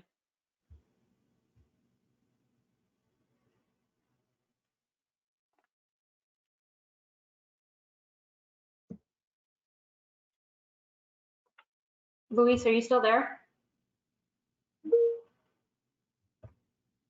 I could move on to the next member. I had previously mentioned Catherine, Nina, and I know a number of committee members have their hand raised. So I'll go ahead to Catherine in just a moment here. Okay, Catherine, I've unmuted your microphone. You should be able to unmute yourself and begin speaking. Thanks, Trish. Good morning, everyone. This is Catherine Garupa-White, the director of the Central Valley Air Quality Coalition and also a member of the Environmental Justice Advisory Committee. Thank you for the graphic on how to access the menu options in GoToMeeting. I was one of the people who previously struggled with that, so do appreciate the visuals. In full transparency, I also unfortunately had to join the workshop about halfway through the presentation, so I will keep my comments and questions narrow and limited for now to the content that I was able to see. I also really want to appreciate Kevin and Sharifa for volunteering to be on the panel and raising a lot of excellent questions and comments, and to really everyone in the public who's here participating today. So as models, I think these generally are good tools from the background reading and research I've been able to do. And at the same time, all models have limitations. So again, not specific to these models, but whether it's the data relies on census tracts that may undercount or miscount people, or the unit of analysis between the different models may not always match. There are a lot of limitations inherent to models because they are made to basically overly generalize situations, which is why I think the role of the EJAC remains centrally important in ensuring that we're ground truthing these technical tools with the on-the-ground lived realities in the most impacted neighborhoods, and that as much as possible, we're correcting for or addressing any limitations in the models. So again, I appreciate the presentations, and I'm still trying to kind of wrap my head around the way that they're all working together and what some of the limitations are. And I know we have the opportunity as EJAC to take a deeper dive in the future. So that would just kind of be my open request both to staff and to presenters, if we could be really explicit about what the limitations of the models are. And I think we're already getting there. So again, I do want to appreciate what has been covered so far. I do have one specific question for the presenter on BinMap. I appreciate the clarification about how the death factor is calculated, what value of statistical life means. And I spent quite a bit of time over the last week or so trying to read the user manual and understand it. So I think as a general concept, I understand the value of a statistical life is what people are willing to pay to avoid the risk of death. What I'm wondering is how that is actually determined. Was that like a focus group of 5 people? Like, what does that actually mean? And to avoid the risk of death to me also sounds like a very crude measurement, because of course that could come from a whole variety of different things. So I would just appreciate if the speaker on BinMap could provide a little bit more detail about how you actually determine value of a statistical life. Yeah, thank you so much. You would not believe how much stress this concept causes me in presentations. But so this metric is used extensively in economic modeling, and there's various ways to calculate it. It's based off large sample sizes, so it's not 5 people. The value that we selected came from a highly detailed review of the literature on the topic that was used to feed into the South Coast AQMD's BenMap modeling for their latest AQMP. So the value that we've selected is coming from a deep review of the potential VSLs. So that's how we selected the one that we're going to use for this project. Mike, can you please just share with ARB any literature on this, and we can make sure we pass that on to the EJAC members? Yeah, absolutely. We just worked on a report for the California EPA that I'm happy to share that has a lot of these details. Perfect, thank you. Thank you, Rajinder. You read my mind. That was exactly going to be my request, is I'd love to see the documentation about that. And in conclusion, I would just say again, I'm excited to get well-versed enough in these tools to be able to share them with communities across the San Joaquin Valley. So thanks again to everyone for the presentation.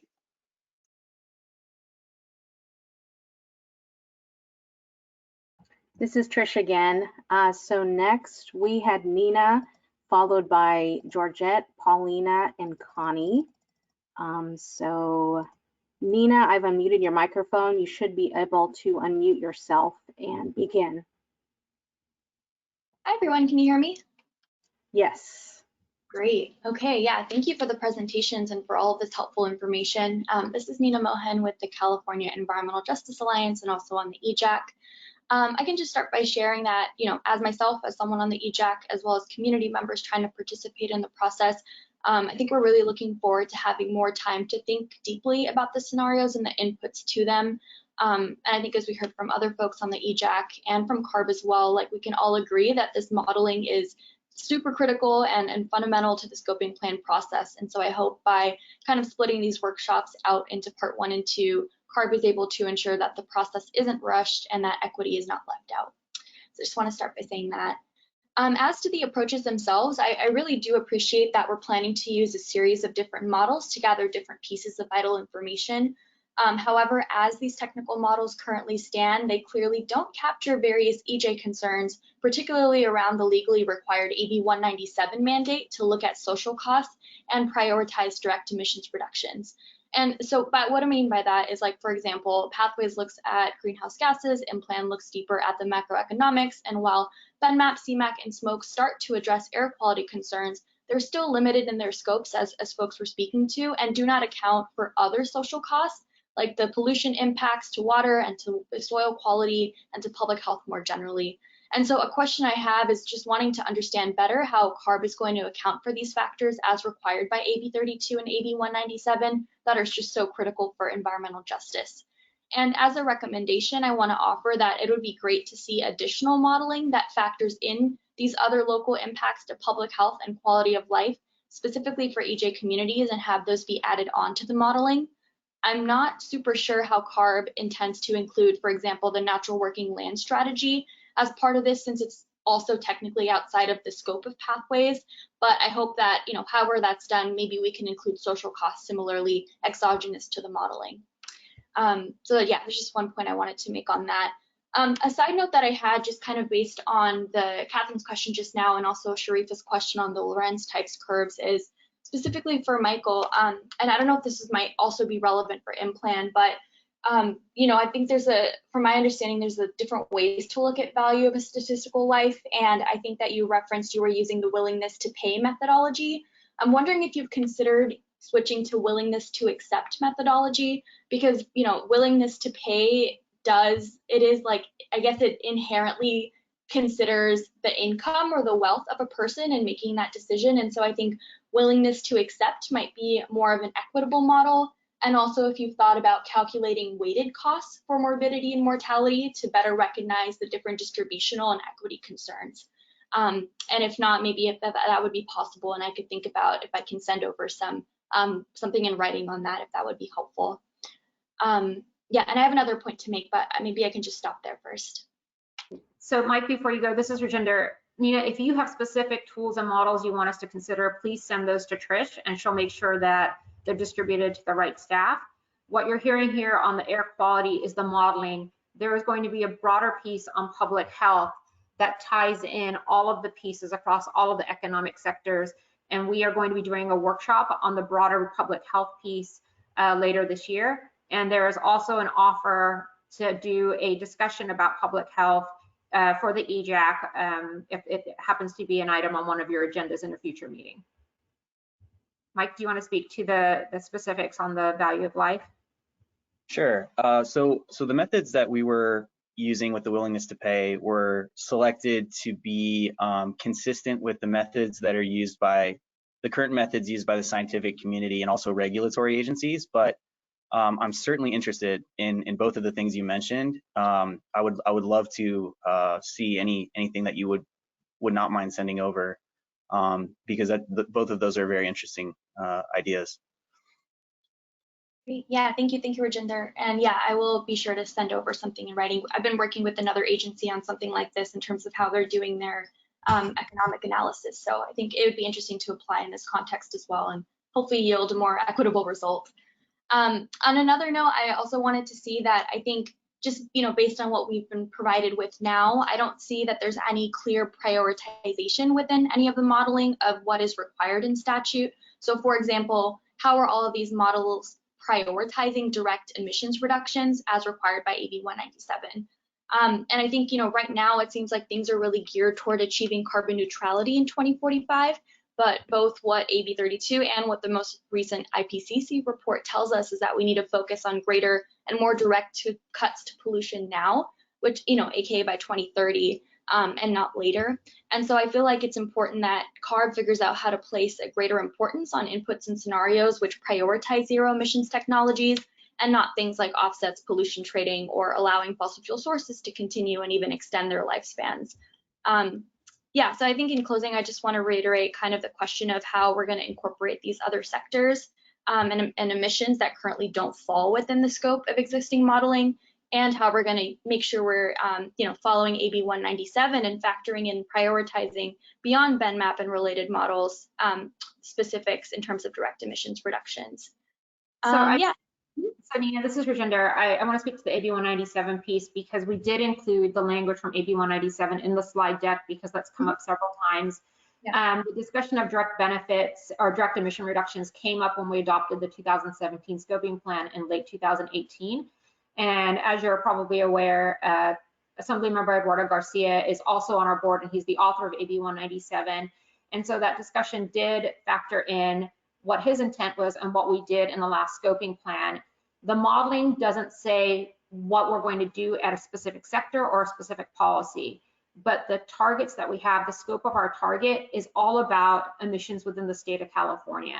And so we need to see emissions reduced within the state of California to show that we're making progress towards AB 32, SB 32, and towards carbon neutrality in sometime in the future.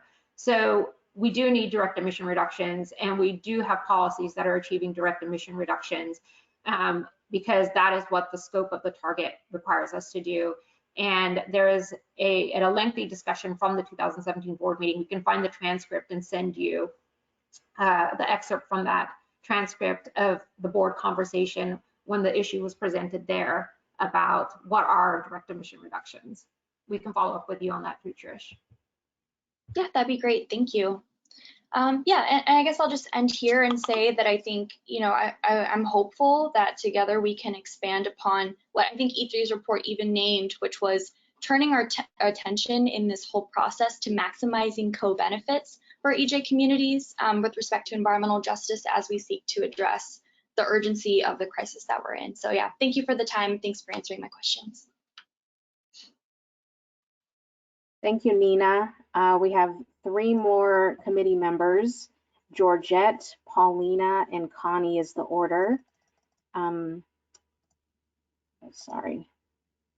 Georgette, you should be able to speak. Thank you, Trish, and thank you everyone for diving a bit deeper into these modeling scenarios. I'm just gonna, I think Nina got to the question that I had, which was the question related to direct emission reductions and not seeing that outcome play out in these different models. So if I understood Rajinder correctly, Is that going to come up later on, or will it be inserted into the model? Or can you just speak a little bit more on that? Sure. So the models themselves speak to what fuels and technologies we want in the different sectors of the economy, the different actions we want to see happen. Like we want to replace liquid petroleum in light duty vehicles with electricity and hydrogen in light duty vehicles. Or we want to see less gas in commercial and residential buildings, and we want to see electrification in those buildings. That is the mechanics of how to get to the outcomes that we want to achieve. What we then do is we have to think about the policies and programs that will achieve those outcomes. We don't model policies and programs in the modeling because it doesn't say, if I turn on the RPS to this, the renewable portfolio standard to this level, what happens in the modeling? Or if I say I'm going to have a more stringent fuel efficiency standard for our vehicles, what does that happen? Those are policies, those are not technology specific or fuel specific things. So once we have the modeling, we then have a conversation about, well, okay, what policies, what tools do we have to actually get those outcomes, and what new tools do we need to put on the table to get those outcomes? And tools can be things like incentive programs, they can be regulations, they can be carbon pricing, and they can be a mix. To date, we've had a mix of all three of those as ways to achieve reductions at sources within the state of California to hit our 2020 target. And so what happens when we look at carbon neutrality? How are those programs able to or not able to help achieve that? That is a question. But then also, how are these programs working to help achieve the reductions we need for 2030? So we do get to do an assessment. Are we on track for 2030? What sectors are not on track? What technology isn't being deployed? What tools do we have in these areas? And what do we need to do with those tools? So that conversation does happen, but first we have to do the initial, what technology and what fuels do we want to see across the different sectors? So it's a multi-step process, and we're trying to make sure that we're hitting the pieces that drive the rest of it first, and make sure we get all that information out first. Okay, I appreciate that clarification. I'm trying to piece all of this together, so it's kind of like a puzzle at this moment. So I keep hearing you, and I understand it. It's not a question, but it's just, I'm just trying to settle the, we have the EJAC, which is what I'm a part of, which is the Environmental Justice Advisory Committee. And it seems like the conversation right now is pivoting to California, to the state of California, and how we're achieving greenhouse gas reductions. And I understand that, but from the judiciary responsibility that I have as someone that is trying to address environmental justice, I still think that focus, environmental justice, or how we're reducing emissions in these particular communities that are very place focused, that part is still missing in these models. I've not, and I know that I appreciate the highlight of the first model, pathways, that it is saying we're not geographically based, and I appreciate that. All of that is the whole premise of environmental justice. So I just think somehow we need to tackle that as we're moving forward, because it is important. And as a member of EJAC, that's going to continue to be our focus, understanding that the agency is responsible to oversee the whole state. Well, this advisory committee is really looking at environmental justice and trying to figure out this venue to really address that. So I just think that somehow we eventually need to figure that out. And it's still, it seems like that's not part of the discourse so far in these modeling scenarios that we're looking at right now. And I just really, I maybe there's an answer, but perhaps maybe there's an answer later on as we continue to really highlight some of the things that are missing from the models. I still think environmental justice is missing, and that we need to figure out how to address it. I completely get your point, Georgette, and I think it's accurate the way that you laid it out. I will say that one example of how we looked at this in the last scoping plan was we said that overall across the state we needed a certain amount of zero emission vehicles, but then we realized we still needed more GHG reductions. And what we added into the model was additional zero emission vehicles, but then we also wrote into the scoping plan that these should be concentrated in the South Coast Basin because of air quality issues that were persisting there. And so as we think about taking the modeling results and what that means for technology and fuels, we have an opportunity to talk about where do we target these so that you get not just the GHG benefits that we need for the state, but they can also help get the local emission reductions for the harmful pollution.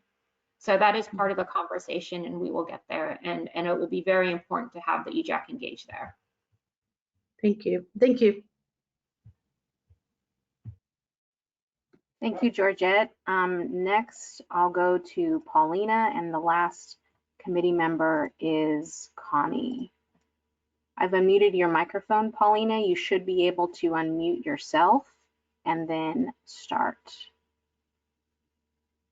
Hi, everyone. Really appreciate the conversation and just discussion we've had so far. And I guess just to make my points short and to really just piggyback off what Nina mentioned about direct emissions reductions, I think when, at least speaking for myself, when I talk about direct emissions reductions as an EJAC member, I'm definitely not referring to cap and trade as a direct emission reduction measure as CARB kind of listed in the 2017 scoping plan. And I think when we're talking about 197 and the bill's intent, just want to emphasize that it was designed to focus attention on policies other than cap and trade. And I guess that's just to respond, I think, to Rajinder's comment. But I had actually a comment about the modeling, and I know other of my fellow EJAC members have, identified that there are other sectors and emissions that, don't fall within the scope of the modeling. And so I guess what's unclear to me is how, and would love to hear from CARB, like how will CARB incorporate these other sectors and emissions? And I'll give pesticides and ag burning as an example, that don't fall within the scope of the modeling, recognizing that the modeling is limited. How will CARB incorporate those? And I think as we're thinking through this, would recognize that the natural working lands is a priority for CARB, and it's not captured in pathways. So like, will these other sectors and emissions be given that kind of consideration? And would just, love to hear what CARB's thinking through this is. Yeah, hi, thanks for the comments. This is Matt Botel. I'm the Assistant Division Chief in the Industrial Strategies Division, and I'm helping to lead the work on natural working lands for the scoping plan. And so, one of the things that I wanted to raise is that we did have a workshop about a month ago where we talked about the modeling approach that we're taking for natural working lands and how we're looking at evaluating the trajectory for natural working lands by mid-century and end of century, both from a carbon perspective, but also incorporating the effects of climate change. And what some of that work will be looking at various management actions that we take on landscapes and how those management actions affect carbon, how they could potentially affect things like the incidence of fire and the intensity of those fires. One of the things that we're hoping to do, and we talked about this last month, is also look at some of the potential emissions impacts of those. Now, that is a kind of a complicated endeavor, and we're trying to play catch up to some extent. So there certainly is a kind of a stronger modeling framework and analytical backing for the work that we're doing here on the fossil side. And I wanted to encourage you and others to also think about what kind of tools could we deploy on natural working lands to kind of get at these social benefits and costs that are so important on both the natural working land side and the fossil side. So that's definitely an invitation for you to give us some additional information and tools. And then we're going to be having additional conversations on NLW in the future and sharing more information in terms of the model scenarios and kind of the outputs that will help here.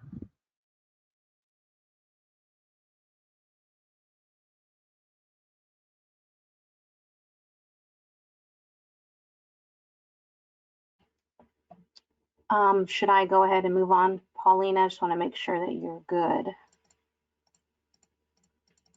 Yeah, that addresses my questions for now. Thanks. Okay. The last committee member that I see with the hand raised, oh, maybe I'm wrong. Connie is next, so if we can get you connected. It says that I can't unmute you.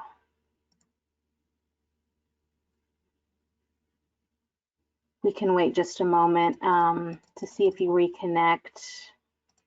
Let me check for other hands. I think that concludes the comments then of the Environmental Justice Advisory Committee. Back to you, Stephanie. Okay, thank you, Trish, and thanks to the EJ Advisory Committee members for those comments. Well, now we're running a little bit behind schedule, so I think we can take about 5 public comments in the order in which they've raised their hands. So I'll hand it over to Jordan Ramalinga, my colleague, who's going to announce the commenters and unmute you, and then if you could please state your name and affiliation and unmute yourself and make your comment. Thank you, Stephanie. So the first 3 that I see are Alice Sung, then David Merritt, and then Cade Kennedy. So Alice, go ahead and unmute yourself and you can make your comment. Thank you so much. Can you hear me? Yes, we can. Thank you. Thank you to all the presentation speakers today and to CARB for this scoping plan input. So I'm, just an individual climate advocate and environmental justice advocate. I am a member of the NAACP Centering Equity in Sustainable Building Sector working group, and I happen to be also on the federal task group for GSA's Green Building Advisory Committee's Environmental Justice and Equity task group. And so my interest is coming from a background from the built environment. I'm an architect and sustainability professional.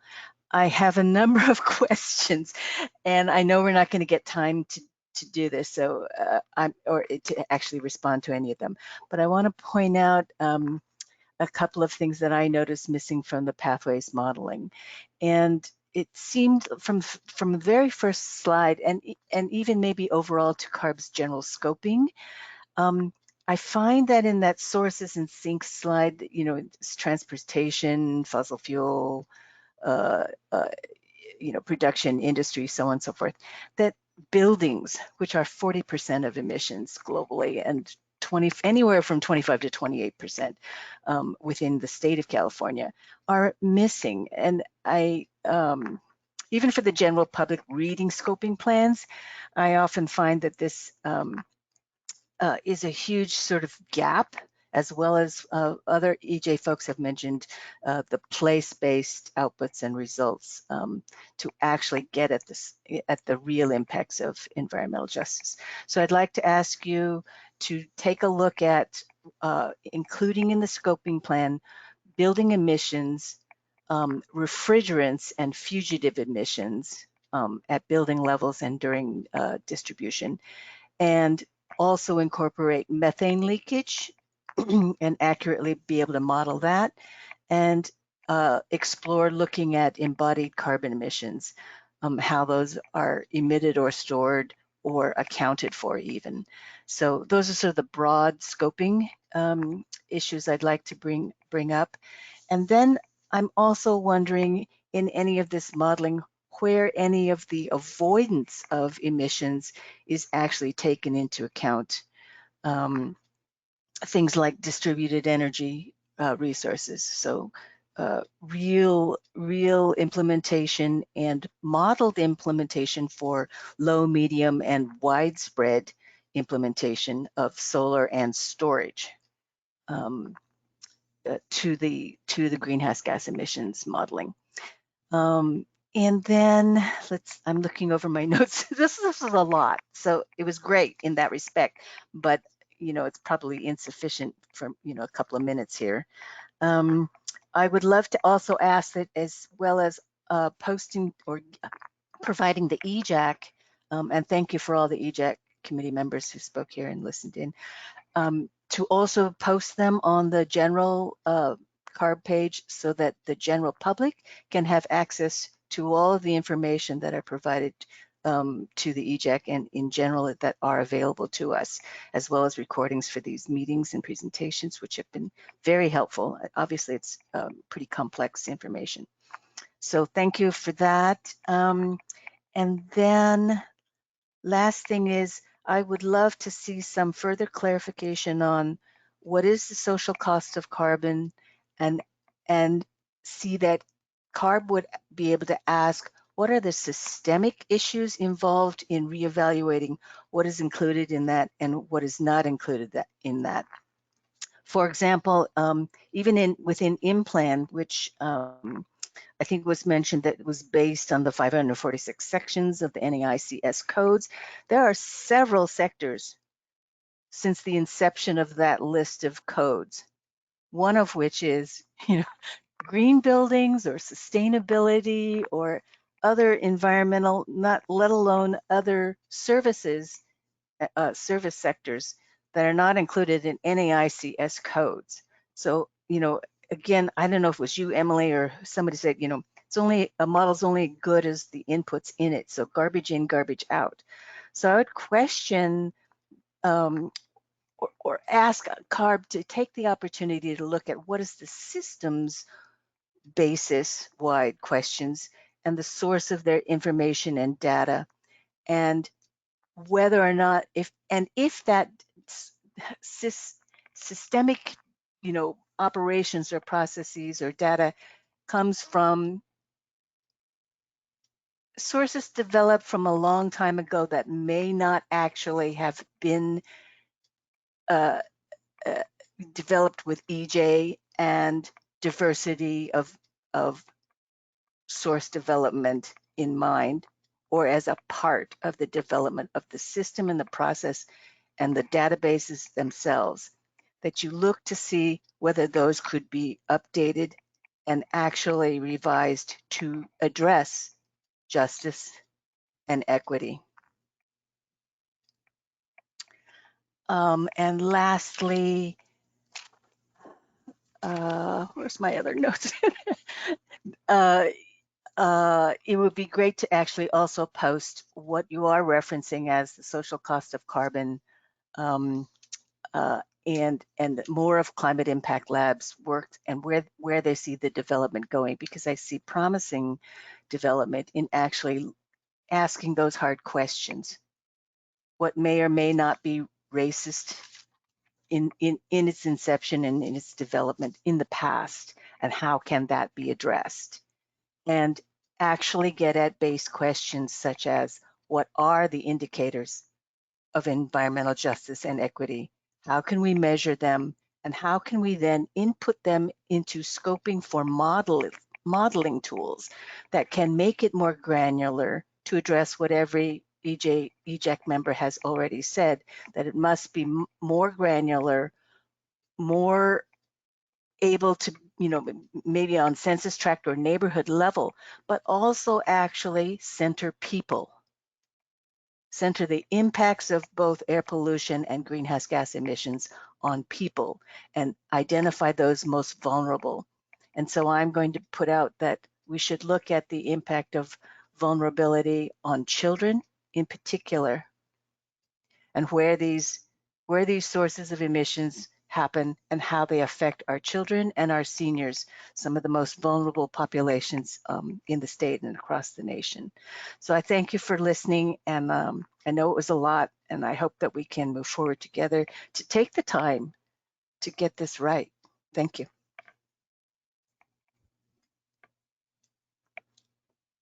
Thanks, Alice. That was a lot to unpack there. And this is, again, Matt Botel, the Assistant Division Chief in ISD. So I'm just going to take one here, and this is the question about avoided emissions. And so you made a comment about rooftop solar or avoiding kind of methane combustion emissions, and I just wanted to clarify. So what happens within pathways and within our emissions inventory, we are accounting for emissions that are occurring, and these are AB32 emissions. And so to the extent that you have combustion of natural gas in a building, for instance, those emissions would be accounted for in our inventory, and this would be displayed in pathways. And to the extent that we model a reduction in those emissions, those would be kind of removed from the ultimate emissions that would be going up to the atmosphere, and they would be reflected in the inventory. So it's not an avoided emissions credit. That's kind of a construct that exists within some of our programs, but within how we model and inventory these emissions, they're shown as an emissions that come from the use of that fossil fuel.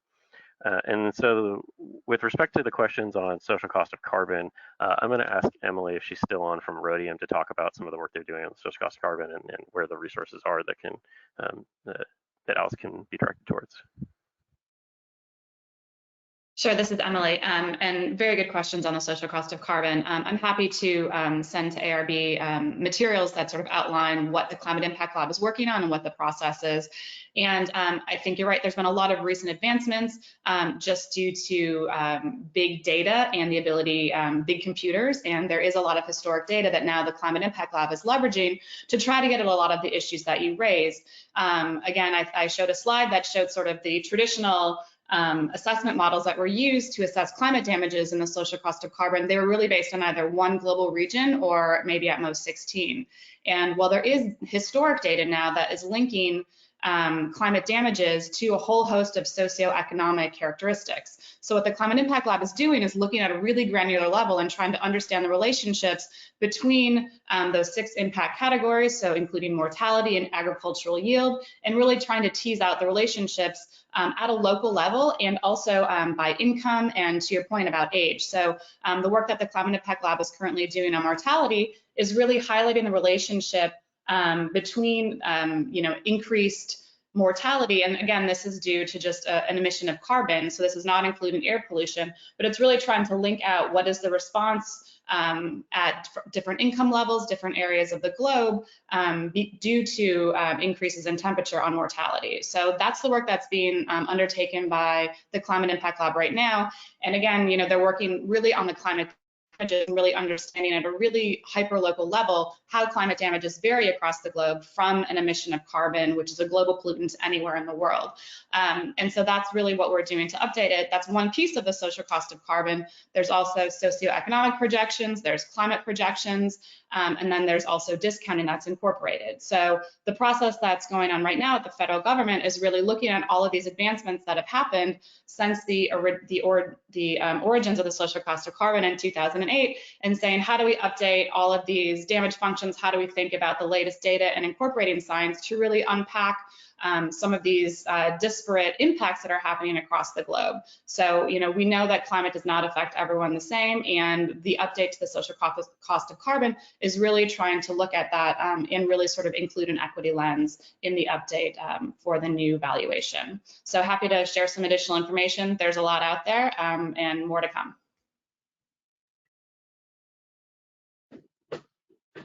Great, thank you, Emily and Matt. Next question will come from David Merritt. David, go ahead and unmute yourself. You can begin. Hi, you've answered all my important questions, so I'll just yield back the time. Thank you. All right, thank you, David. Next, we'll hear from Cade Kennedy.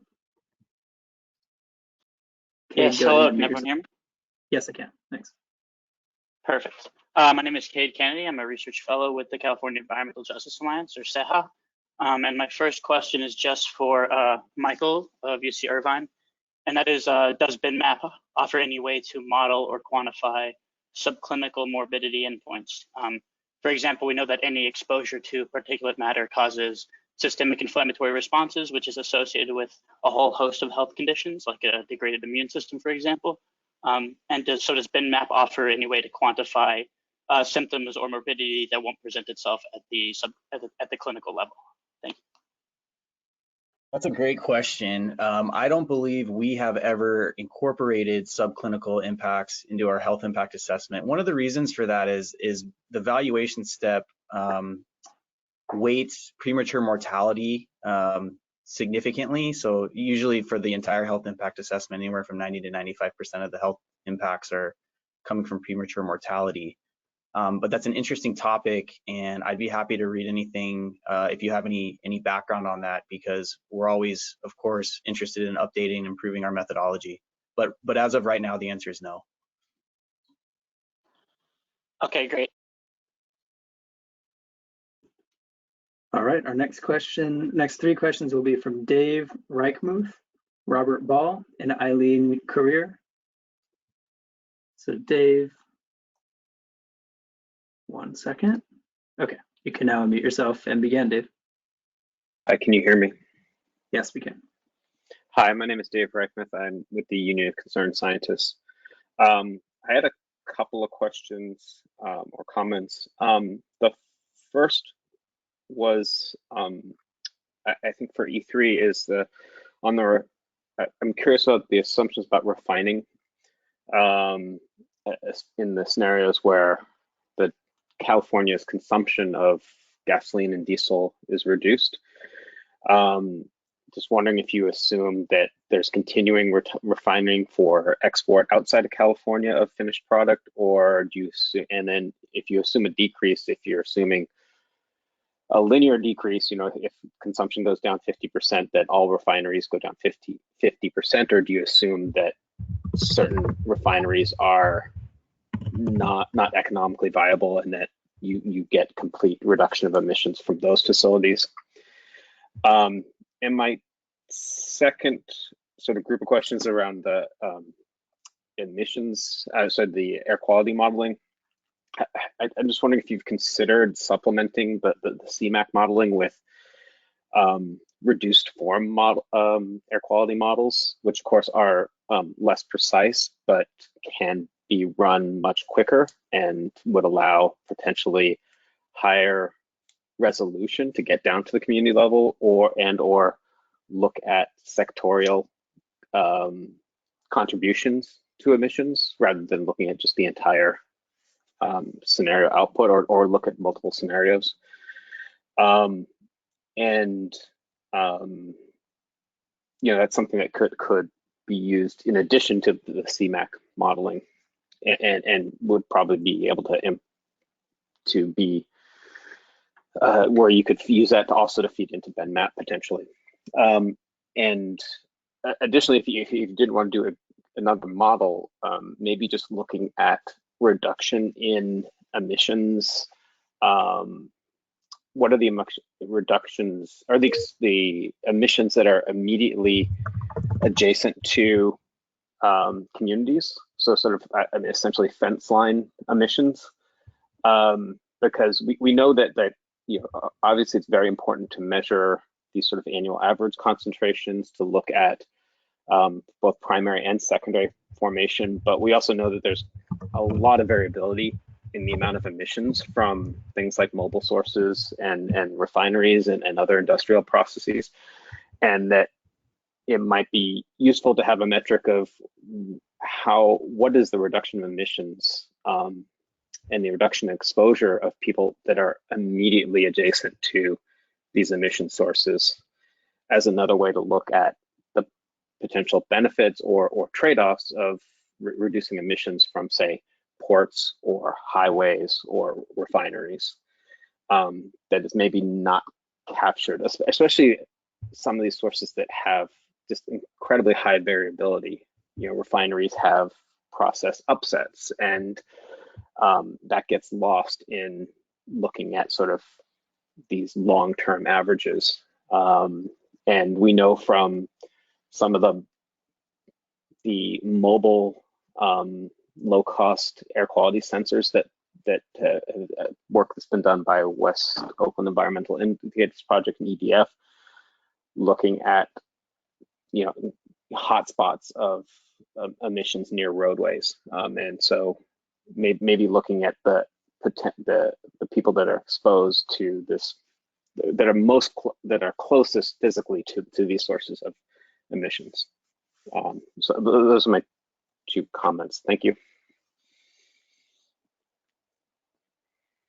Yeah, thanks for the question. This is Jesse from E3. So maybe just to answer your first question on assumptions about refining and how we assume those the operations of the refinery are going to change in the future based on input assumptions. So I think it's important to note that we are very much in the nascent stages of scenario development. And I actually think CARB is going to talk a bit about how we're thinking about drafting inputs and assumptions immediately after this, we have this conversation and Q&A.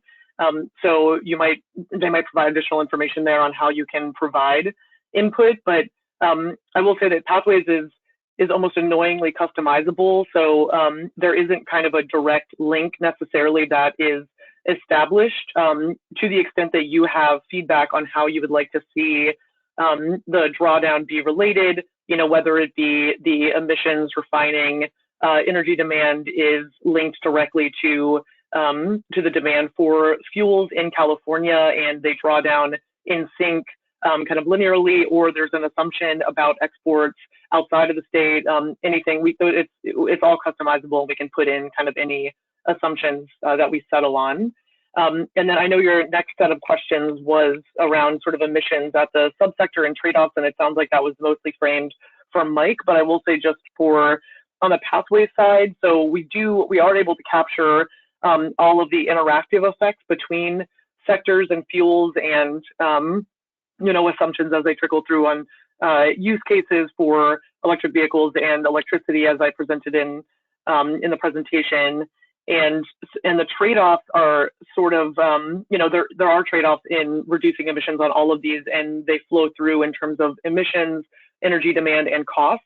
And the way that E3 at least thinks about that is, we go through an iterative process with these inputs and assumptions to try to hit specific targets or ranges and hit California's overall greenhouse gas goals. So it really is just a process of dialing knobs up and down for each sector, each fuel, each, measure that we're thinking about, and trying to make the scenario sort of fit with our expectations. And I'll pass it off to Mike to give more detail on that. Yeah, thank you for your comments. A lot of good stuff on the air quality side there. So I'm going to try to hit on everything, and apologies if I miss anything. To speak to your point about the reduced form modeling, we are familiar with that. We have experience using one called InMap before. We've compared InMap and CMAC and found InMap to be, as you say, not nearly as precise as CMAC. The benefits are correctly noted by you as being because of its reduced simplicity and reduced computational intensiveness, you can run many more cases using InMap, but we felt that for this project, a comprehensive evaluation of the benefits was really important. So as of now, we're going to be using CMAC. So to your point about sort of fence line emissions, again, because we're trying to model the entire state, there just has to be some sacrifices in terms of granularity. Those are really important questions. I totally agree with you, but for this assessment, it might be difficult. You'd probably want to look at using dispersion modeling, those types of tools to kind of get at those questions at the neighborhood level. So I hope I didn't miss anything. If I did, please remind me. Thanks, Mike. We're going to go ahead and move on to Robert Ball. Robert, go ahead and unmute yourself and begin. Hi, this is Robert Ball from Kern Council of Governments. We represent some of the local electeds that represent some of the most disadvantaged communities within the state here in Central California. My question is related to the weighting of these various models. For example, you have a CO2 model and an air quality model based upon criteria pollutants, and you're going to be kind of balancing at some point the effects of one model on a community versus the effects of another, and coming up with a methodology to do that. And I think you guys probably have a plan to do that. That could really be used to sort of swing all the model results in one direction or another. So it's really an important issue to address. I know some of the committee members are also aware of that and interested to see that. It sounds like you may be dealing with some of that in the next meeting. I also, just a related question to that, have you guys considered the use of the Robert Woods Johnson Foundation ranking methodology for issues that affect communities? They rank all of the counties nationwide including within the state of California. And they have all the issues, socioeconomic factors, behavioral health factors, as well as environmental factors. And they're dealing with all of those. And the weighting of that, or at least to be able to make progress for a region or a community's health on that methodology would allow you to figure out, how much maybe you need to weight air quality and environmental issues versus economic issues, income issues. For example, in their weighting methodology, about 40% of the methodology is based upon the weighting of socioeconomic issues like income and education and those types of issues. So I'm just curious, do you guys have kind of a preliminary strategy of how you're going to weight these various models? So this is Rajinder at the Air Resources Board. What happens from these models is that we get results that look at the costs for the GHG reductions, the cost associated for avoided GHGs, and the cost avoided for any other kinds of impacts on public health and air quality. And so in the last scoping plan, we did exactly that. We took all the different factors that go along with reducing GHGs. We looked at those for the different scenarios that we modeled, and then the staff made a recommendation to our board about what scenario we thought had a balance that worked well and a balance that was consistent with statutory language. And the board took action on it. So that's exactly how we're going to approach this. We are not going to use an external model for rankings. We can certainly look at it, but I think that we have the AB 32 EJ Advisory Committee, and we're looking to them really to help us in terms of what to prioritize in terms of public health, especially concerns and issues in the EJ communities in the state of California. And if they in their process decide that this is something that is worth looking at, we're happy to do that. But I feel like we need to remain engaged with the advisory committee on many of these issues, and we need to also think about the statutory language on trade-offs. There is no language that says we need to weight something more than others. It always calls for a balance, and that ends up being subjective, and that decision ends up with our board. Thanks, Rajinder. The last comment for this period is Eileen Courier. Eileen, go ahead and unmute yourself again. Hi there, this is Aileen Courier from Black and Veatch. Just confirming before I go ahead that everyone can hear me. Yes, we can, thanks. Okay, great, thanks. I have some questions on the E3 pathways model. And so at a high level, I think one of the questions is, we know that there's multiple versions of the pathways model. There's some older versions that are out there publicly. So the first question is, when will the 2020 pathways model and full technical workbook be made publicly available? And in that workbook, will that include an update to any assumptions or logic in the model? So for example, around off-grid hydrogen assumptions, treatment of biofuels, EV charging assumptions, and EV charging shapes.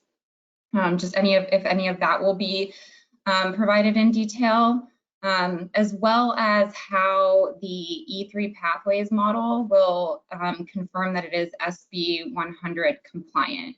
Because we know that in previous models, it's based off of retail sales, and then in SB 100 core, there's the addition of state agency load and T&D losses. So we just wanted confirmation on that. And then the other and final question is related to information being made publicly available, is if the 2045 actual projected electricity net peak demand value will be provided, because we did realize that that wasn't provided, we don't think, in the 2017 scoping plan. I think that's all. Great, thanks for the question. So in terms of when we will provide documentation, that will happen when the scoping plan is published. So it will happen alongside the scoping plan, and we will provide the model as well as all of the background information on the information about the model, as well as inputs and assumptions that we use to drive all of the scenarios and our raw inputs and assumptions. You're correct, there are different versions of the model that exist in the public realm. We have been updating the model, every time we have kind of a agency engagement in which we use pathways, and then we publish that information publicly. I will say in terms of the actual model architecture, not much changes between those models. It's mainly updates to the raw inputs. If you remember from my presentation, those are typically baseline inputs about the reality on the ground in California. And as time goes by, we update those to match our current day reality. So updated information about cost trajectories or population growth or number of vehicles on the road, that kind of thing. So we're always sort of updating those baseline inputs as we get better and new information. One of the main changes, I think, between at least now and the 2017 scoping plan is that there was a exogenous biofuels module that has now been incorporated under the entire pathways umbrella. So it's treated similar to all of the other fuels in the model. And so we don't have to kind of do that calculation in step. It all happens under the same umbrella of pathways. And so it flows through in the same way all of our other fuels have always flown through the model. And other than that, there's no big kind of architectural changes. On the question of the SB100 model, the SB100 compliance. So as I mentioned, we don't put in policies to pathways. We actually iterate, and then we tweak our inputs and assumptions to get us closer to meeting those policies. So the way that we are defining compliance with SB100 is the same way that the CEC outlined compliance in their SB100 joint agency report that was released earlier this year. And generally that defines the types of technologies that are able to comply, as well as the load that must be covered for SB100 compliance. So we're going to align with their interpretation of that and make that calculation to do the check, as well as with all of the other policies that are on California's books, like SB 350, what have you. And then you asked about net peak demand. That is something that we can provide in the data release. So I think the answer to that is an easy yes. Great, thank you, Jesse. Yep. All right, well, I see that there's still, I believe, 12 hands raised. Unfortunately, we are behind schedule and we need to move on in the agenda. So I'm gonna go ahead and hand it back over to Stephanie. Thanks, Jordan. So just to let folks know, since we're starting the next agenda topic, we are going to lower the hands that are there because you've raised them and associated with the modeling aspect. So, if you have a new question for this next segment on scenario design, we're going to ask that you raise your hand anew.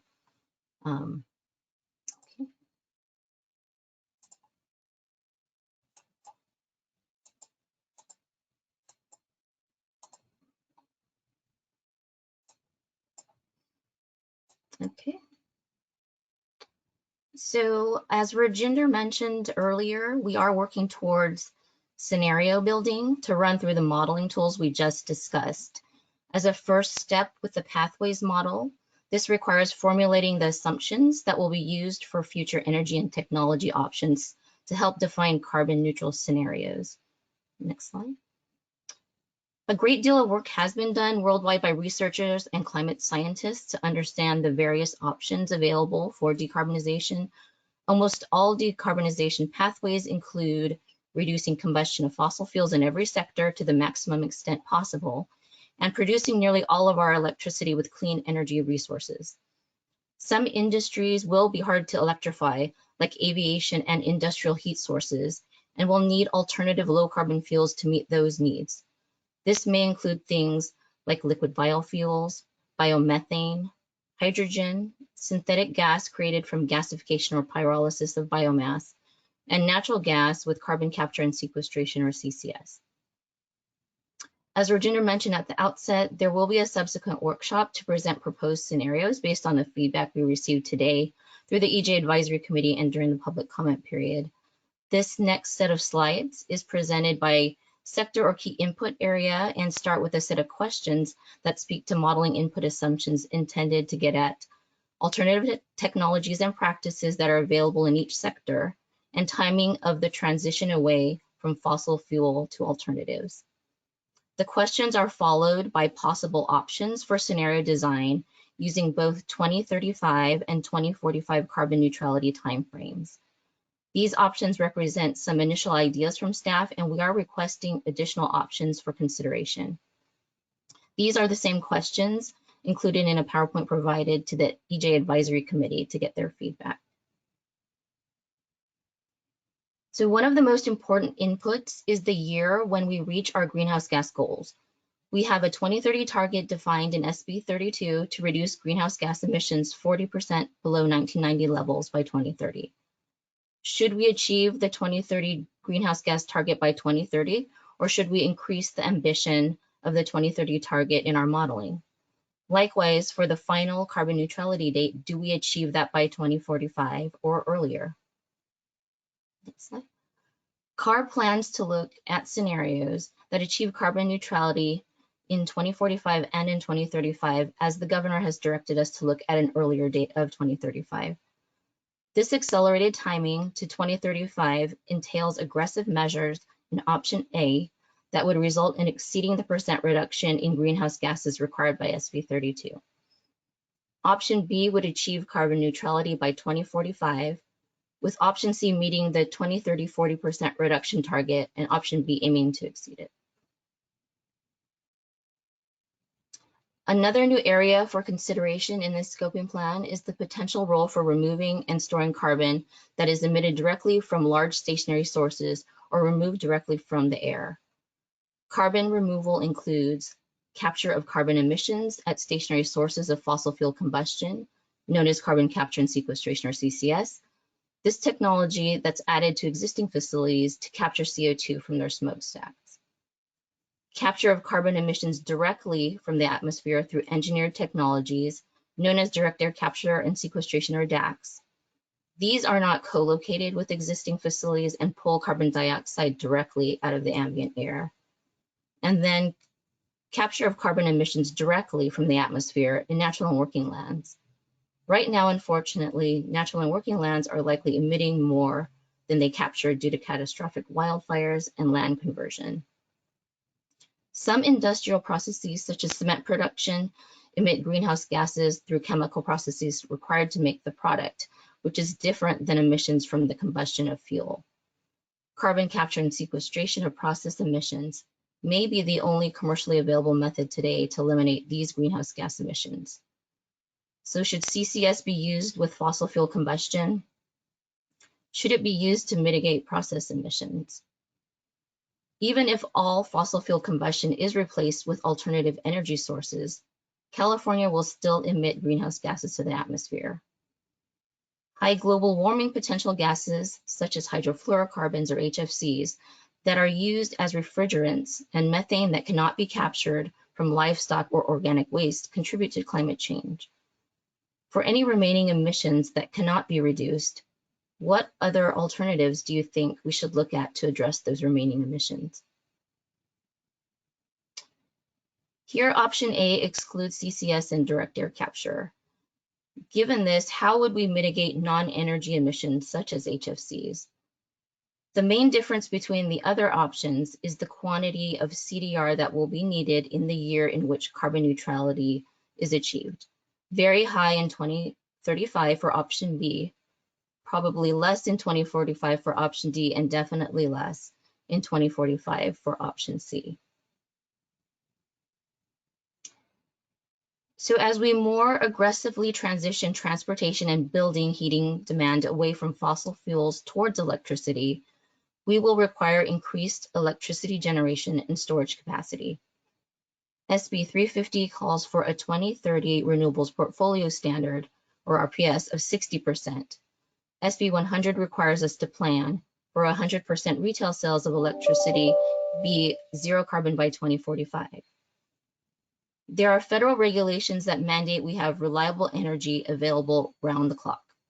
The electricity sector can continue to transition to zero carbon resources like wind and solar, but some level of firm capacity is required to meet demand when wind and solar energy aren't available. Firm power means generation that is intended to be available at all times on demand. So for the electricity sector, should the RPS target be accelerated? What year do we have a zero carbon electricity grid? What role, if any, should there be for biomass combustion to generate electricity?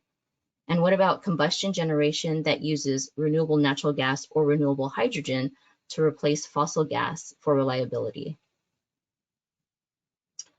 Option A is patterned off the 2021 SB 100 Joint Agency Report's no combustion scenario, which excludes combustion resources, including those using a biomass-based fuel that are RPS eligible.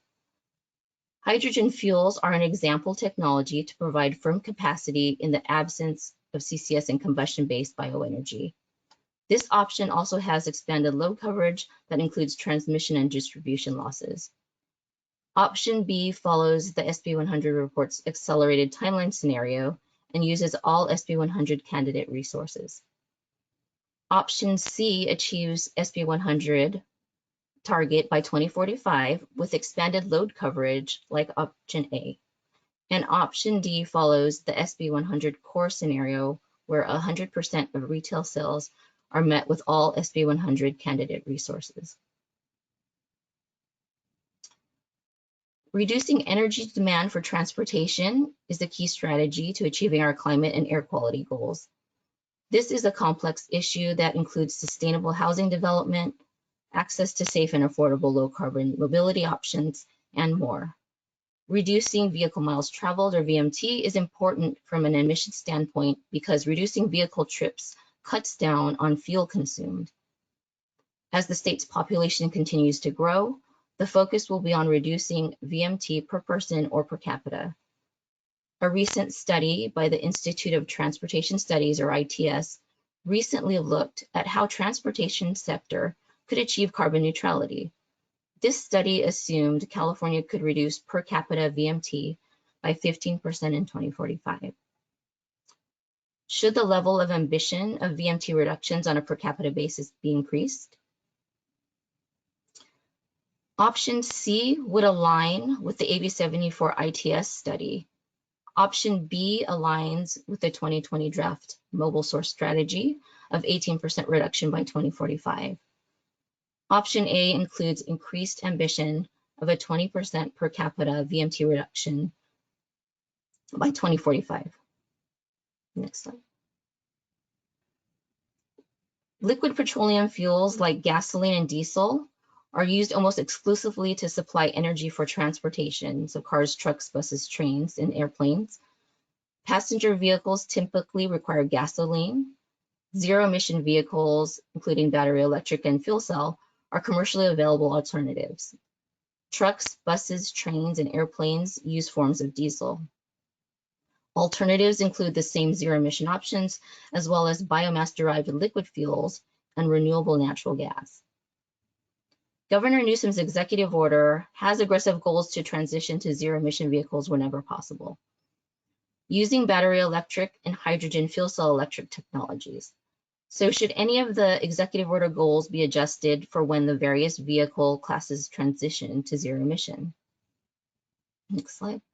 Staff's initial thinking reflects higher ambition with respect to zero emission vehicle or ZEV sales for light duty vehicles in options A and B, aligns with the executive order in option C, and falls short in option D. On-road medium and heavy duty vehicles meet the executive order for ZEV fleets at different timescales. Transit buses achieve 100% zero emission sales by 2030, in line with the innovative clean transit rule in all four options. The off-road categories would have differing levels of electric penetration, with more aggressive measures in the 2035 scenarios and focus where feasible in the 2045 scenarios. Today, nearly all of the oil refined in California is used to supply vehicles in California. In 2019, oil extracted in California made up about 30% of the fuel that is refined in the state to supply cars, trucks, trains, and airplanes. The other 70% of oil refined in California is imported. The governor recently instructed CARB to evaluate phase out of oil extraction by 2045, and more recent direction in a letter to CARB's chair to reduce supply and demand for petroleum by 2035.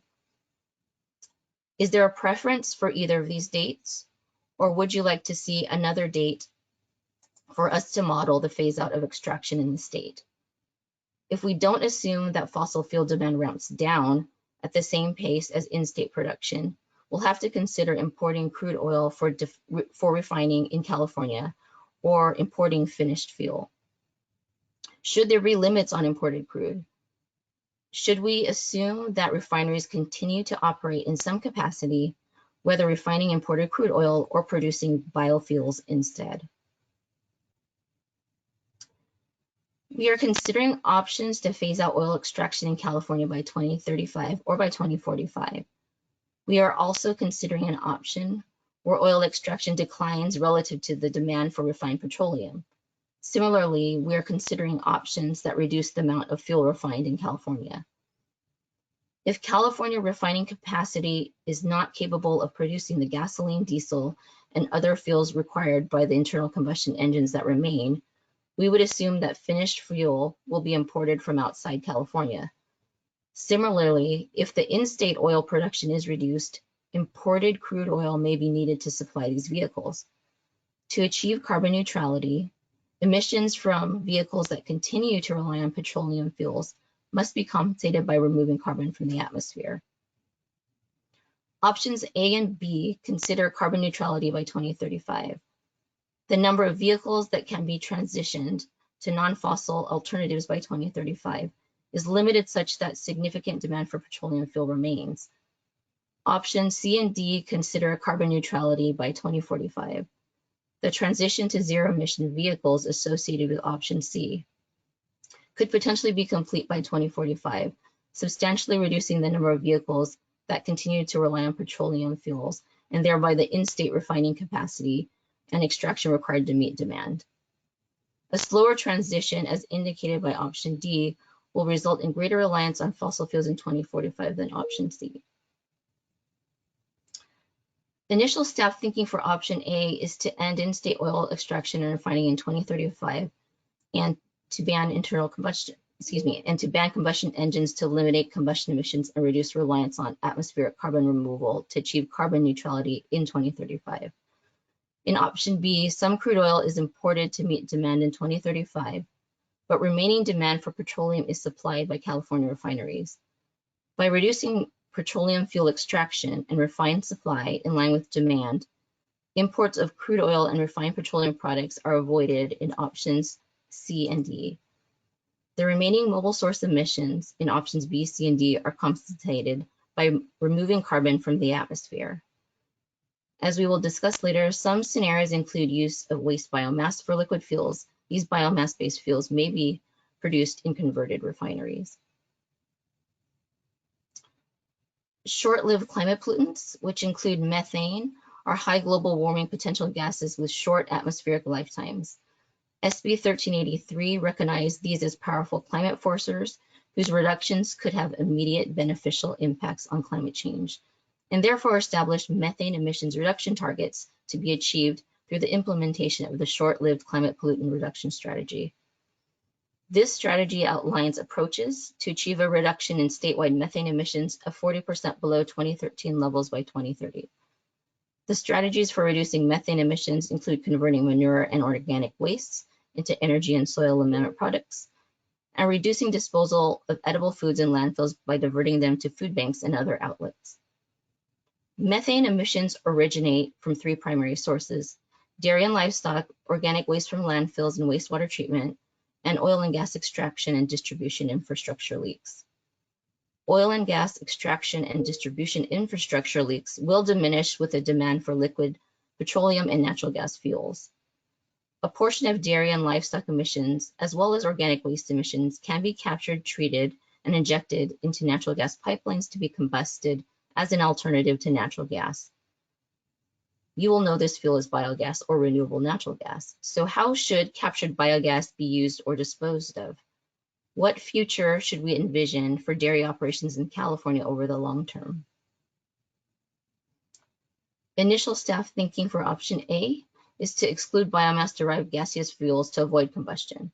The methane emissions from dairies and landfills would not be captured for use as a fuel and then would be emitted to the atmosphere. The other approach included in options B and C is to capture methane from dairies and landfills, treat it, and inject it into the natural gas pipelines for use in buildings industrial processes, and electricity generation over the long term. Next slide. Woody biomass will be removed from forests and generated by agriculture and also represents a portion of the municipal organic solid waste stream. This biomass feedstock will need to be disposed. Burning of woody biomass for power generation in boilers has been a typical alternative to open burning or landfilling for waste management. However, there are alternatives to direct combustion in wood boilers. Renewable natural gas or liquid biofuels can be made via processes like gasification, pyrolysis, or anaerobic digestion from biomass feedstocks like agriculture and forest waste products. These processes rely on chemical reactions and do not include combustion. What role should biomass play in helping meet energy needs in a decarbonized economy? Are there certain sectors or strategic applications to focus use of bioenergy? And do we need to consider multiple end uses given the potential volume of this material? Initial thinking is that for options B and C, there is an eventual transition to advanced biofuels after 2030. Renewable diesel, renewable natural gas made via gasification, pyrolysis, and anaerobic digestion from waste and residues. With respect to transportation in the post-2030 period, biomass supply would be used for biomass-derived hydrogen with CCS and for renewable diesel via thermal gasification of feedstocks. There could also be a shift to pipeline blending for non-transportation use. Dedicated hydrogen pipelines could serve in certain industrial clusters where cost-effective, and hydrogen would be used as a zero-carbon fuel for electric generation for firm capacity.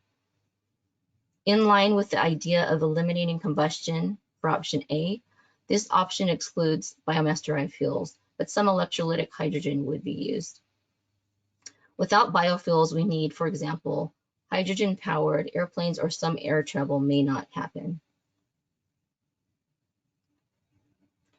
We need energy to heat our homes and businesses, heat water, cook, dry clothes, and run all of our electric appliances, including lights, computers, and air conditioners. Residential and commercial buildings are responsible for roughly 25% of the state's greenhouse gas emissions when accounting for fossil fuels, which is mostly natural gas, consumed on-site, and also electricity demand. Refrigerants used for space, cooling, and refrigeration systems also contribute directly to building-related greenhouse gas emissions. Analyses show that electrification in the building sector is an important decarbonization strategy in any low-carbon future. Today, most of the energy to heat buildings and water and cook and dry clothes is provided by natural gas. But there are commercially available electric alternatives to provide heat as an alternative.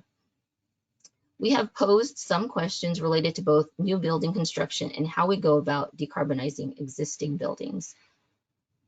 By what year should all new building construction be all electric? In what year should sales of gas appliances be phased out?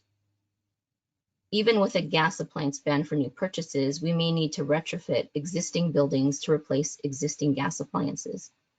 What % of existing buildings are retrofitted to be all electric, and by what year?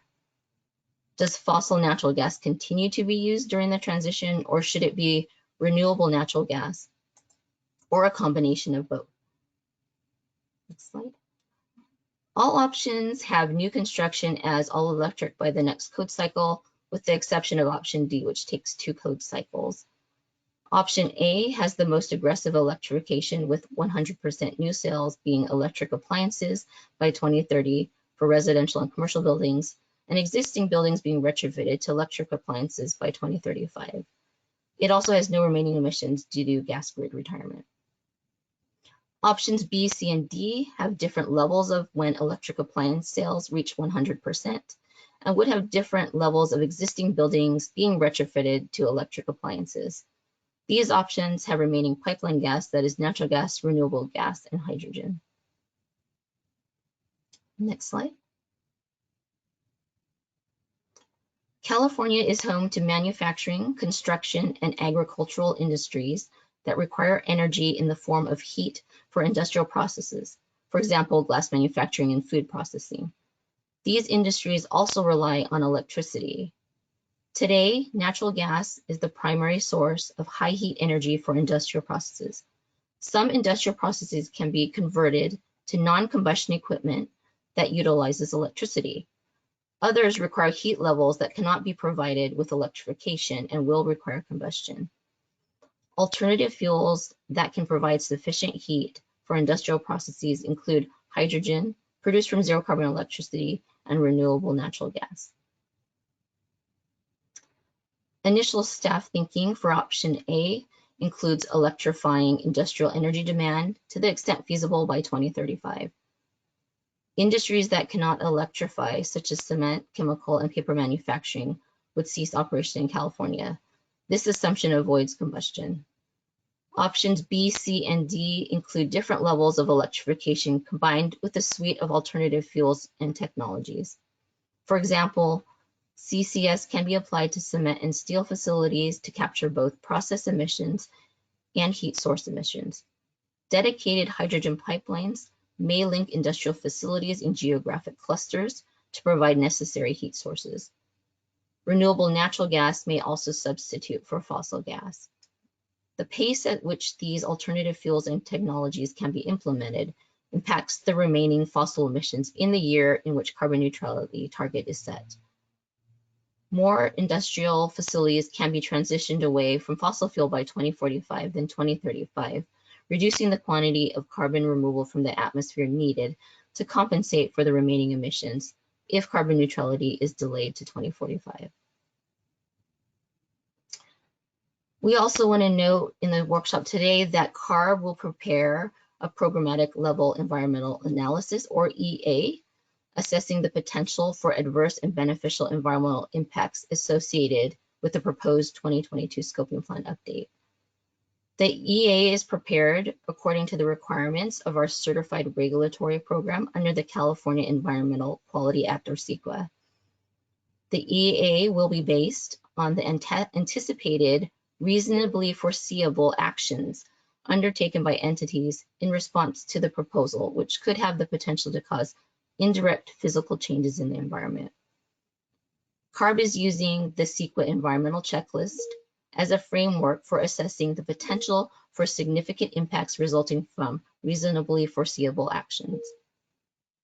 The checklist includes criteria related to resource areas such as aesthetics, agricultural and forest resources, biological resources, cultural resources, geologic and soil resources, hazards and hazardous materials, among others. The EA will be included as an appendix to the draft staff report. Next slide. The EA will include a description of the reasonably foreseeable actions that appear most likely to occur as a result of implementing the proposal, the potential adverse impacts and feasible mitigation measures and alternatives analysis. Staff welcomes public input on the appropriate scope and content of the EA as it's being developed, including the reasonably foreseeable actions that may occur in response to the proposal, the potential significant adverse impacts, potential feasible mitigation measures, and feasible alternatives to the proposal that could reduce or eliminate any significant adverse impacts. The draft EA will be released for a 45-day public comment period with a draft staff report in 2022. So this is the schedule we presented at the June kickoff. We are still working towards adoption by the end of next year and a draft scoping plan release in the spring. Until then, there will be many more workshops planned, including the end of September proposed scenarios workshop that was mentioned.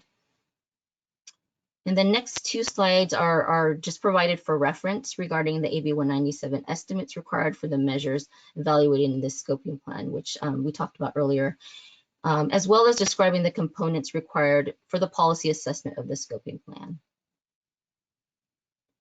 We could go to the next slide. Okay, so now we'll move to our second public comment period. First, I'd like to invite members of the Environmental Justice Advisory Committee to ask questions or make comments. I'll ask Trish again if there are any EJAC members with their hands raised and she could assist with that process. And before we move into that as well, just wanted to add, we want to allow for full public engagement. So we are asking that all of the commenters for this last comment period keep their comments to 3 minutes or less, just so that we can be as inclusive as possible. Thanks.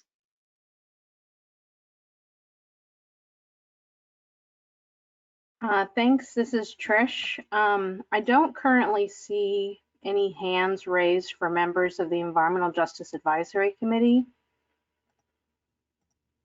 Just kind of giving it a minute. I still don't see that change. So we might want to move ahead with public comment. Okay, thank you, Trish. So Jordan, did you want to go ahead and announce the commenters and unmute them and they can ask their question or make a comment? Sure, thanks, Stephanie. So I'm seeing 11 hands raised currently. So first 3 will be Scott Blunk, Chris Bush, and Elliot Hoffman.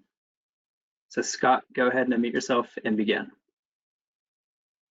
Hello, this is Scott Blunk. I work for SMUD and for our long-term strategic planning around building electrification. I would just like to call out on the morning session on CARB slide 3.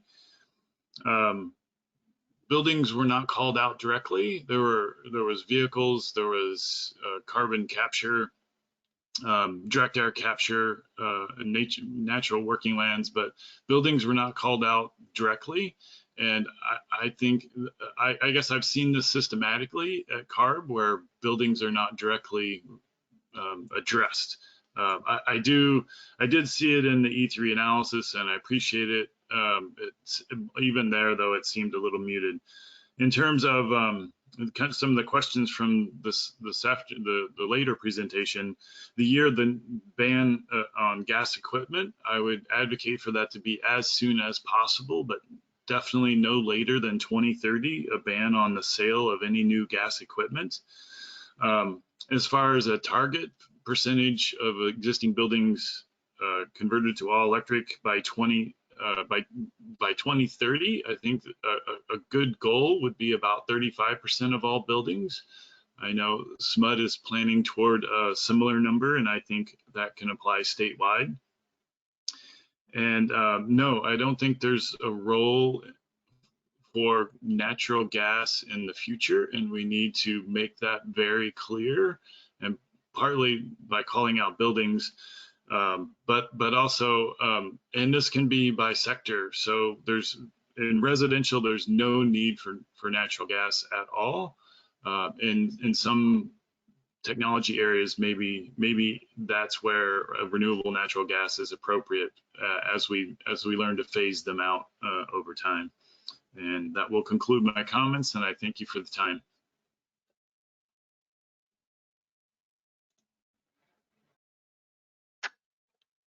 Thanks, Scott. Appreciate the comments. Just, wanted to clarify that, and as you saw on our slide 27, that the buildings are going to be included in the scoping plan, and appreciate the feedback on the role of natural gas or lack thereof. So, all right, Jordan, can you go to the next comment, please? Yes, next up is Chris Bush. Chris, go ahead and unmute yourself and begin. Everyone, Chris Bush with Energy Innovation here. I want to start by thanking CARB for managing this complex undertaking, and thanks to all the contributors to this process. I'd like to just say a little bit about my credentials. I've been involved going back to the first scoping plan. For example, in April 2010, I gave an invited presentation to the board on expected AB 32 impacts. I had developed a rebuttal to the early criticism of the 2008 scoping plan analysis, which CARB liked so much it adopted the approach as figure 1 in its updated economic analysis. In 2006, as UCS's first climate economist, I added 3 Nobel Prize winners to the economist letter supporting passage of AB 32. For my comments today, while saluting the promising public health modeling advances you've initiated, I must focus on several concerns. It sounds as though the intention is for the proposed modeling to do little to turn up near-term opportunities for policy strengthening. The scoping plan has historically been the venue for climate policy strategy development, and there's no better venue for it. This is the last scoping plan that will meaningfully affect whether the 2030 target is met, which raises the stakes. Policy insight should be the objective of the scoping plan process. And the exercise should start by building a reference or business as usual scenario reflecting the sum of existing current plans and their effects on policy. A greater emphasis on policy is called for because doubts regarding the 2017 strategy for reaching the 2030 target, which elevated the importance of the cap and trade program compared to prior strategy, were never sufficiently dispatched. Our modeling at Energy Innovation has shown an increasing price trajectory alone does not guarantee 2030 success. And the 2019 workshop required under Resolution 1851 similarly did not put these questions to rest. The best practice, as evidenced by work in the EU, would be to use a computable general equilibrium model to evaluate the likely price and expected emission reduction effects of the cap and trade program under current design. At minimum, such a strategy setting exercise should model the effect of the floor and ceiling prices to understand the range of possible effects. David Roland Holst was involved in the 2008 scoping plan analysis and runs a vetted California-specific computable general equilibrium model.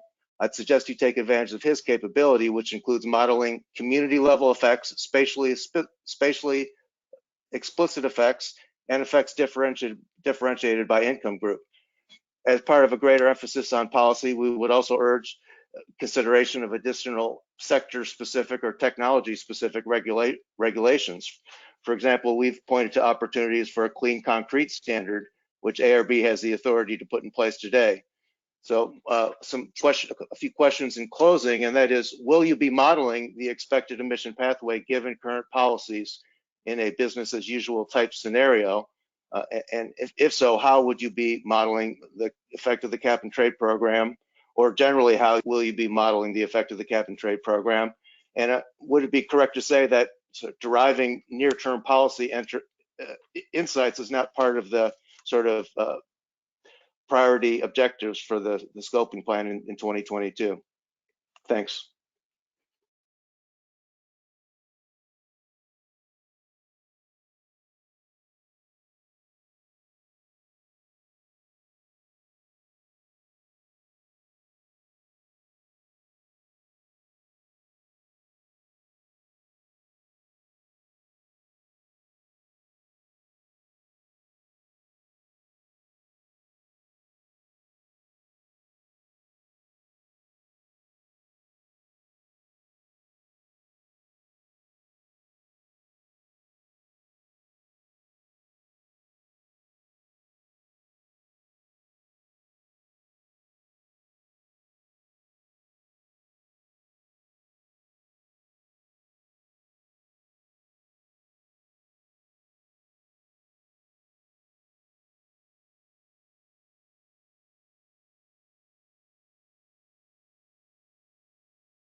Thanks, Rajinder. Next comment is from Elliot Hoffman. Elliot, go ahead and unmute yourself and begin. Hi, thank you. Again, my name is Elliot Hoffman. I am the founder of a company called the RevAll, which works with small and mid-sized organizations and communities to help them reduce their climate impact and sustainability. I've been very, very engaged in the small business community for a long time. I was the Small Business Administration's Small Business Person of the Year for all of California back in 1990, and was very engaged in mobilizing business to support the original passage of the California Solar Initiative and AB 32 back in 2006. So I've been very engaged in these issues for a long time, and I appreciate today's session, but I'm interested in CARB's engagement with small business in California. There are roughly 2 million small businesses in California, about 1 million outside the home. And I've not heard much about small business community engagement in the process. So what I'd like to know is, what's the process and who can I talk with about how we can engage and activate small businesses in local communities and around the state to create and implement climate action plans that benefit both the business, communities, and the state's overall climate goals. And I'll just leave it at that. So who should I talk with? How do we get involved? there's huge opportunities for the businesses to improve, to reduce their energy use, their resource use, improve their profitability, while really engaging in helping California meet the climate action goals. So where do I go?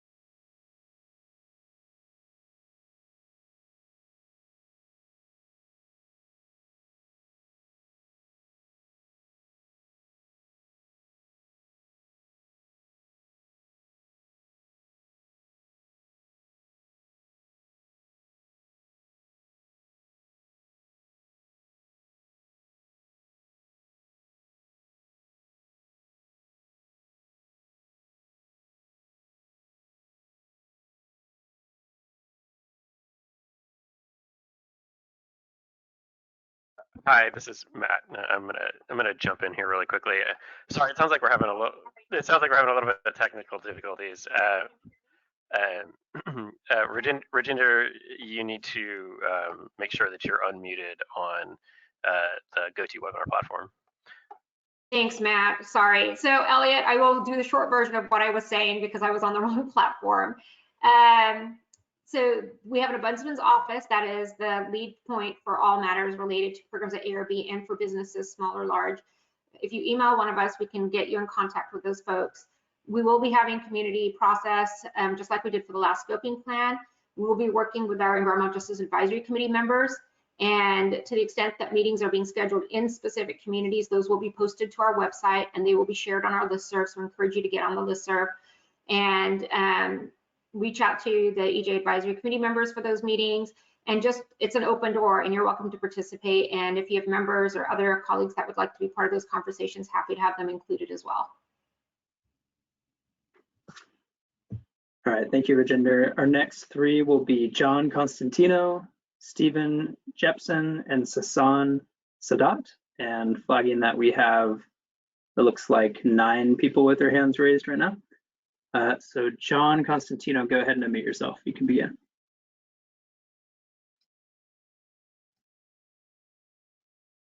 John, can you hear me? Can you hear me now? Yes, I can. Thanks. Great, thank you. Appreciate the opportunity here. I got a couple of comments and a question. The first comment relates to slide 10 or slide 44, depends on how it's numbered. It looks like there's a binary fossil fuel straight to zero emission, and seems to be a skip of renewable fuels. Everything sold between now and 2030, 2035, 2045 for heavy duty, that's not zero emission. There should be a focus on renewable fuels, whether it's low NOx, renewable natural gas, E85, cellulosic ethanol, regular starch ethanol with CCS. There's so many things that can be done that are not even part of the discussion, even with the governor's executive order, even with the transition to zero emission. There's a whole sector of the economy that's being left out by the slides presented. So it's not just binary fossil straight to zero emission. My question, and this might be for Matt or Rajinder, relates to process. So we're gonna figure out some scenarios with these questions. We're gonna have a workshop in about a month. Then the scenarios will be decided on by staff, I'm assuming. First question is, will those exact scenarios be public?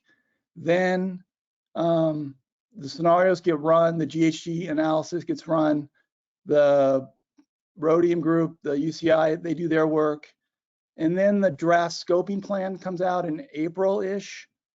Is there a process for how the results of those get reviewed, or will the draft scoping plan have picked one of the scenarios that work or some combination? So I guess that's the question is, at what point does the draft scoping plan get decided as to what scenario is the best. So that's my question. Thank you. Yeah, thanks, John. I appreciate the question. So to get to your first question about availability of the scenarios and getting initial results. So our plan right now is later this year to be able to share with everyone the results of running the scenarios and get feedback as part of that process. And that would reflect the input that we're receiving today, the input that's going to come from the Environmental Justice Advisory Committee on their choices on these questions that we're putting forward. And so that's why we're here today. We're soliciting feedback on these questions that we have in front of us to be able to do those first round of scenarios. And then we'll be bringing all of that back into the public space and bringing it back into discussions with the Environmental Justice Advisory Committee later this year. That's the goal. And then when it comes to the schedule that you have in front of you, I think Stephanie shared this towards the end of the presentation.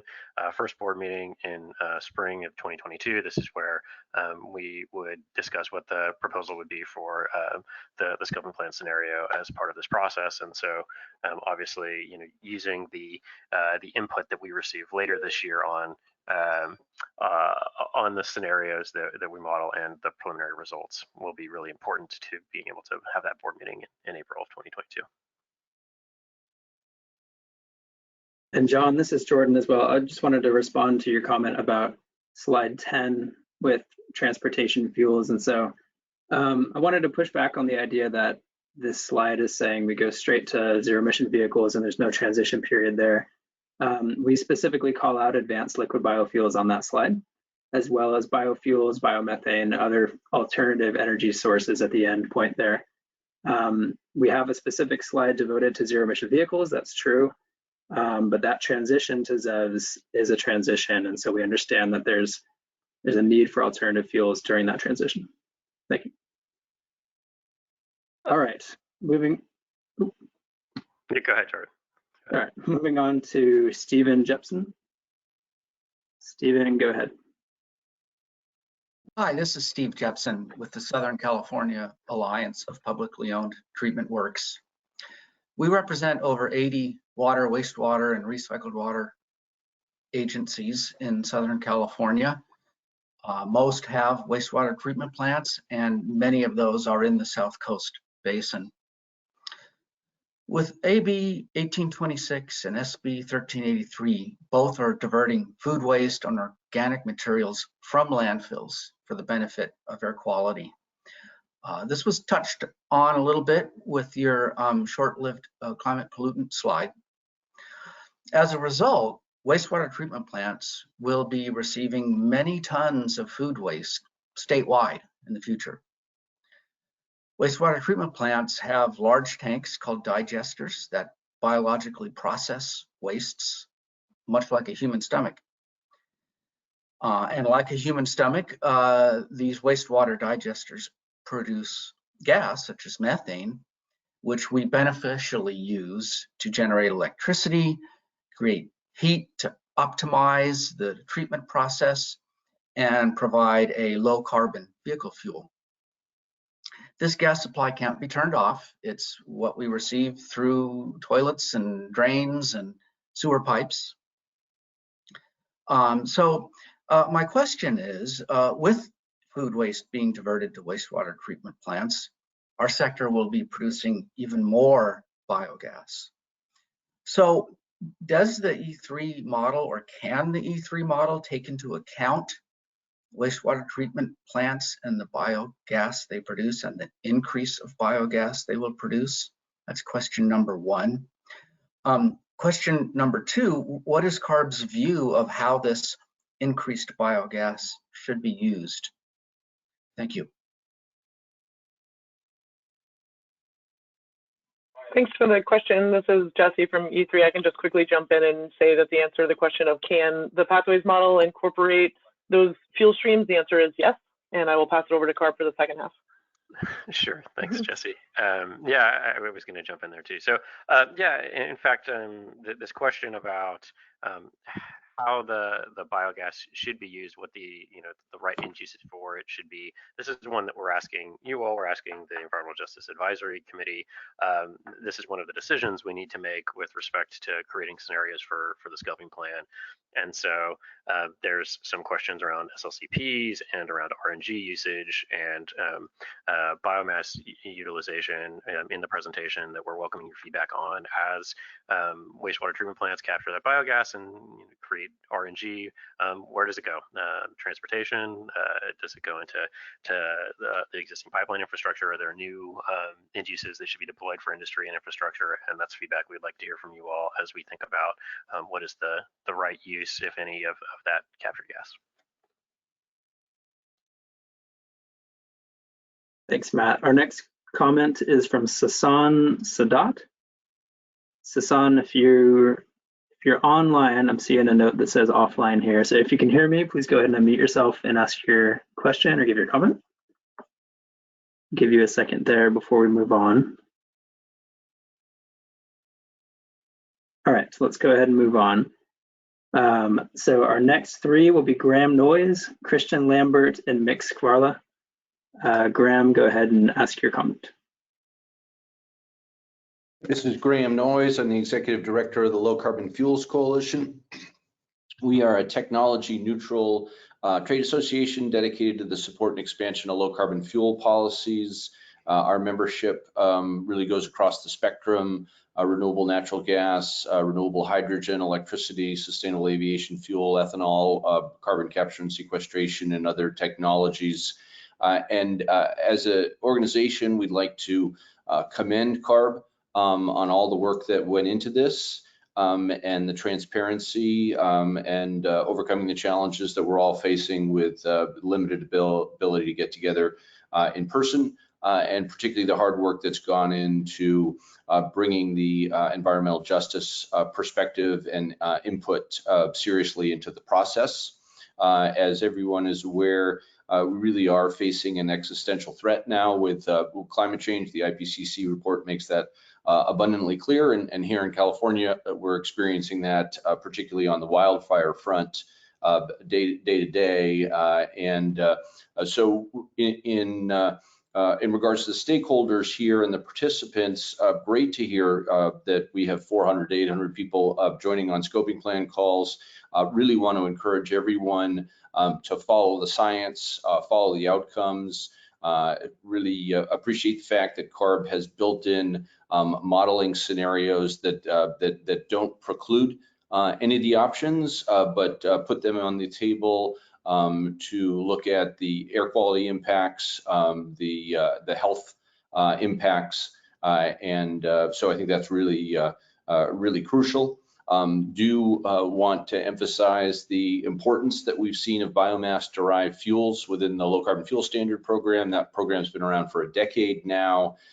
It's reduced over 75 million metric tons of greenhouse gases from the baseline of fossil and diesel and gasoline. And so far, 85% of those reductions have been from biomass-derived fuels. So we cannot forget about those fuels, even as we accelerate the transition to electrification as fast as can be achieved.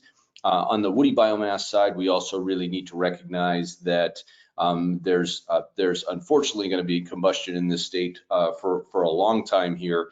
Last year, it was estimated that we had 112 million metric tons of greenhouse gas pollutants coming off the wildfires. This year, unfortunately, we're on track to do that again or even surpass it.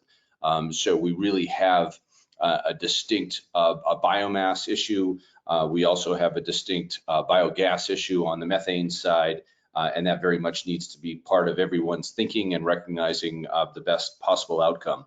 My question goes to the modeling, which is obviously so essential to getting to the right outcomes here, and want to have a sense of the level of transparency and the ability to provide comments specific to the models and the inputs. In the past, we've certainly seen some modeling that had outdated inputs and would have benefited from updating and from input from stakeholders to that. We want to make sure that we are really getting objective results there rather than results-oriented analysis. So I wonder if someone could speak to that process question.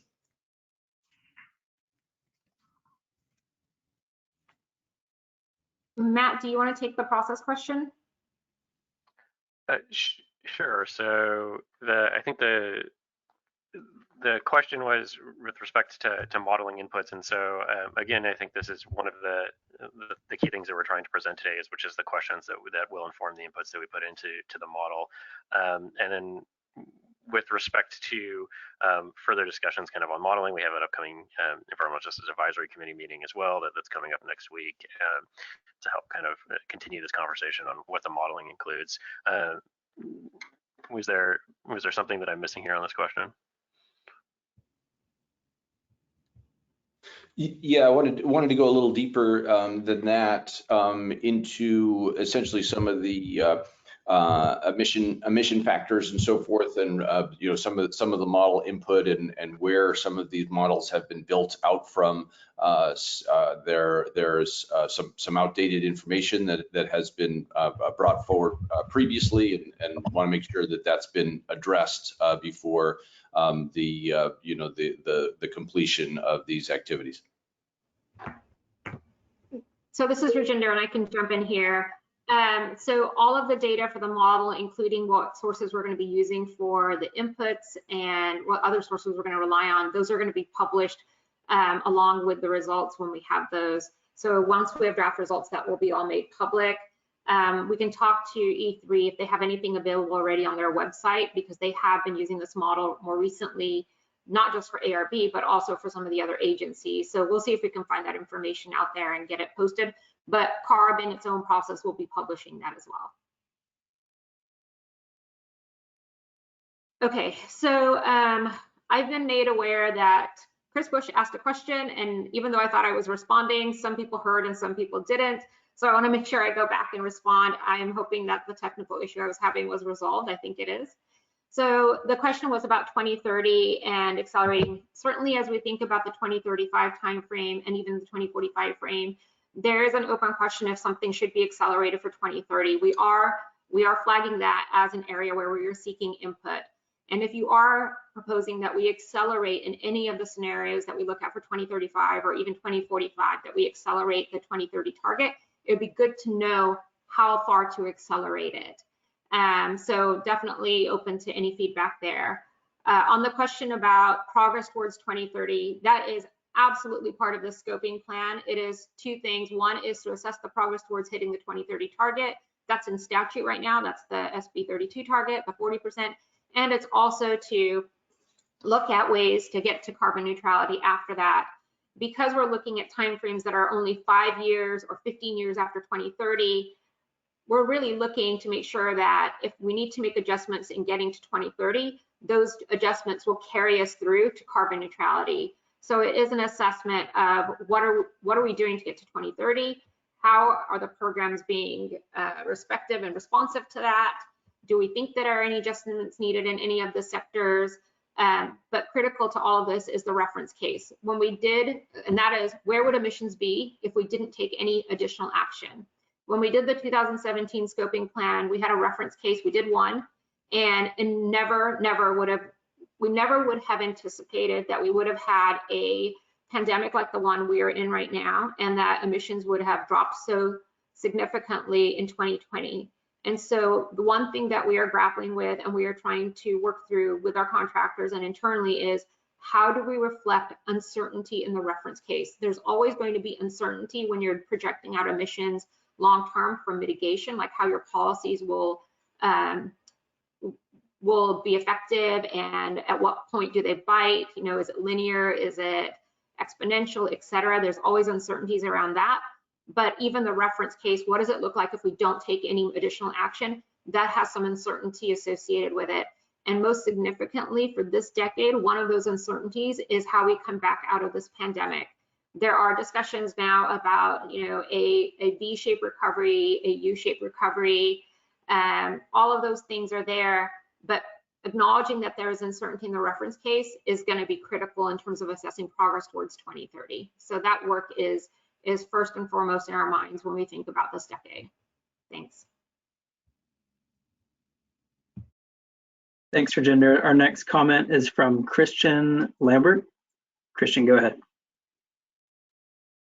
Good afternoon. This is Christian Lambert with the Public Advocate's Office at the California Public Utilities Commission. My comment today is to encourage CARB and stakeholders to think carefully about alignment in the ultimate scenarios design with the assumptions being used at the Energy Commission's SB 100 docket, the Public Utilities Commission's Integrated Resource Plan, and the Independent System Operators Transmission Planning process. We would caution that significant misalignment across state agencies' planning efforts could represent a risk to achieving the optimal investment decisions for the ratepayers of the investor-owned utilities who will be performing a critical role in decarbonization today and moving forward. So on that, what that might look like, we'll think through and may offer additional comments if we find something that's appropriate, but I appreciate what Rajinder just was saying about looking at that reference case, and it may be that an SB 100 focused reference case could be particularly useful to the process. All right, thank you very much. That's all I have for my comment. Hi, thank you. This is Stephanie Cotto from CARB. I just wanted to let you know that we are looking at the SB 100 scenarios, so thank you for that comment, and staying engaged with our sister agencies on that. So to the extent you have some specific comments, please submit those, but we did hear that your points, and thank you, and then we will take those into consideration. So Steph, I just want to add a little bit here. CARB, CPUC, and CEC jointly did the SB 100 report, and so we were very involved in the development of those scenarios, and that is why we are including those in the slide deck as starting points as to what we would look at in constructing scoping plan scenarios. But we also want to leave open the options to look at other scenarios because there may be new information or there may be new things that have come on since that report was completed and published. That modeling was done last year. And so to the extent that there are stakeholders that have other things that we should be looking at in the electricity sector, we certainly want to remain open to considering those. But our starting point is SB 100. Great, thank you, Stephanie and Rajinder. Our next question is from Mick Skvarla. Mick, go ahead. Yeah, thank you, everyone. I appreciate the workshop today. Just want to, like many stakeholders, the California Council for Environmental Economic Balance believes that the modeling is very important and critical to this process. We appreciate the indication from E3, Rhodium, and UCI that there's going to be full technical disclosure and of the assumptions and those inputs. I think in Stephanie's presentation, she asked a series of questions, and there, I think my first question is, will there be kind of a standardized format that ARB would want in response, or are we just kind of ad hocing that as responses to this workshop? And then also kind of along the lines of what Mr. Noyes asked in his question, is there a process for us to submit our own data sets and maybe some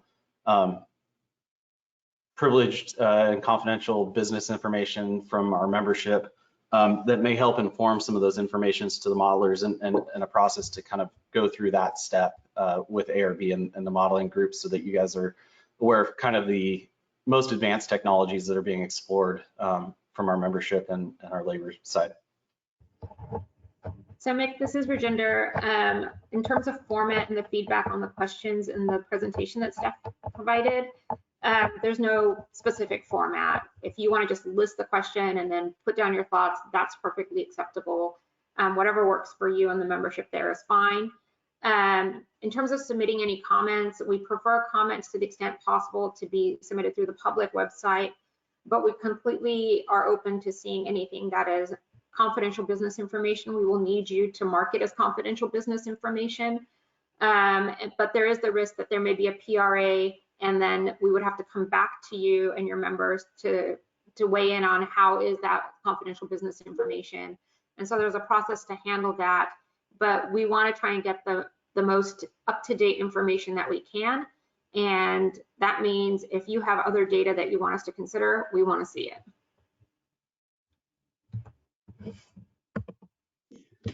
All right, our next comment will be from Steve Bertelbaugh. Steve, go ahead.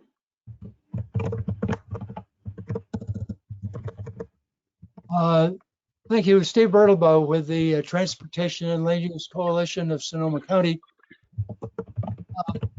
I want to commend you for all the work you're doing and trying to get ahead of the curve on this. In Sonoma County, we've adopted 2030 as our target goal for carbon neutrality. That is super ambitious, of course, but I would just like to suggest that in the modeling, it would make a lot of sense to pay attention to experience in other countries. And I'm thinking particularly of the Netherlands, where it took them probably 3 decades to go from auto-centric to bicycle-centric, which made a big difference in terms of vehicular emissions, I assume. And we're trying to copy that and do it much more quickly. So I would hope that you include that kind of concept in your modeling. We're looking for a 5% per year reduction in vehicle miles traveled, which again is ambitious. It'll work for the first couple of years. It'll get tough after that. So thank you for your approach. Pay attention to the experience that we have both here and abroad. Thank you for the comment, Steve.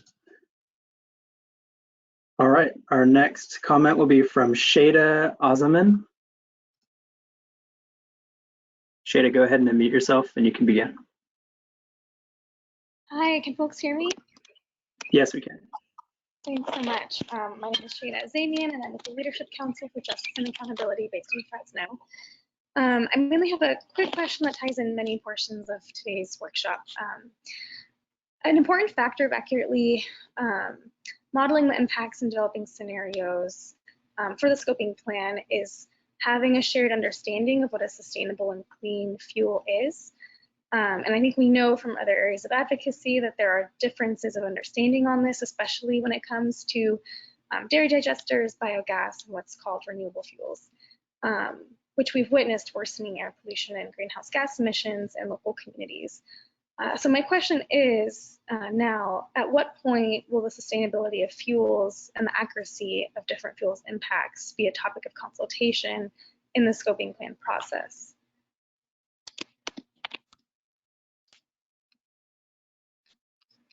Yeah, I can go ahead and jump in here. So I think what your question is, and just so I can understand it, is at what point will the public and the EJ Advisory Committee and others be able to kind of look at what are the various kind of outcomes from the scenario work. And so I'm going to kind of go back to something that I mentioned earlier, which is that later this year, we're hoping to publish some preliminary analysis associated with the scenario evaluation to get public feedback on there, on those. That, depending on kind of timing, we'll include some preliminary information on emissions analyses, and that will include information associated with the various energy uses, the end uses based on the scenarios. So you'll be able to look at, okay, if one of our choices is to utilize RNG from dairy biogas, what are the potential emissions associated with utilization of that fuel? If we decide that it's not going to be used, what would be the alternatives? And so that information is something that we are looking to present later this year for initial feedback. And then there's going to be some additional, more detailed modeling once we get initial feedback on those scenarios and those outputs. That'll take place as part of the 2022 timeframe. You heard UC Irvine talk about some of the computational needs associated with running the CMAQ model. So there's definitely kind of a staging here.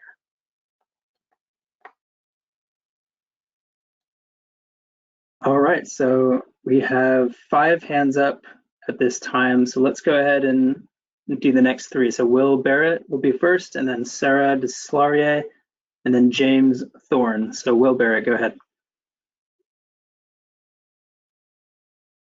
Hi, thank you very much. I'm Will Barrett. I'm the Senior Director for Clean Air Advocacy with the American Lung Association. And first of all, I want to thank you for the very deep dive on the health analysis earlier today, and really to the Environmental Justice Advisory Committee members for the very strong questions on that process that were asked. We at the Lung Association, we share a lot of those same questions and appreciate the opportunity to discuss those further with you. On that front, one thing I didn't hear was really on the health analysis or within the actual scoping plan. It wasn't clear that the many health benefits associated with VMT reduction would be included in the document or in the documentation. For example, the California Department of Public Health has their ITHM model that really illustrates the reductions in chronic illness, premature deaths, through increased physical activity in line with even the 2017 scoping plan. So as you're looking at scenarios and potential increasing the VMT reduction strategies or scenarios in this plan, we would expect to see those health benefits increase in terms of reductions in heart disease, cancers, diabetes, obesity, and other negative health consequences of auto-centric community design. So wanted to just confirm that, or put in a plug for that again, that type of health evaluation would be very helpful and would be missing if not included. As far as the scenarios that were kind of presented, we certainly will look forward to walking through those and ensuring that we can kind of give you some feedback on where we think things could go.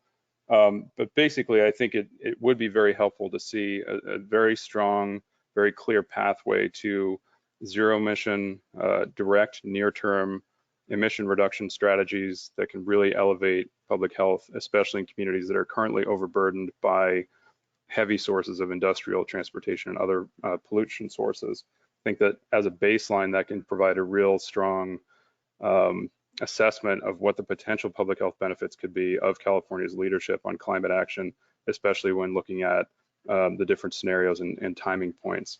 And I think it would also be helpful to evaluate that baseline of the potential for health benefits, and then what those benefits could be lost if we don't take those strong actions. And again, as a baseline, I very much appreciate the health evaluation discussion and the framing that we're looking at a baseline scenario and changes from that. I think that's going to be an important element of it. But again, we think we should be pushing as far as we possibly can, given the urgency of climate change that has only grown more apparent every year. And ultimately, I'll leave it there. I know we're pressed for time. So thank you very much. I look forward to following up with you. Thanks, Will. And just a couple of points on that. So one of the reasons why we're here today is to get feedback on these kind of key questions for the pathways modeling and the scenario building. And that's so that we can start this process to get some initial runs done and bring it back to the public space in terms of what the effects of various energy end uses are from both an emission standpoint and an energy use standpoint, and a greenhouse gas standpoint, and have those conversations later this year. We also plan to do the full public health analysis as part of the scoping plan.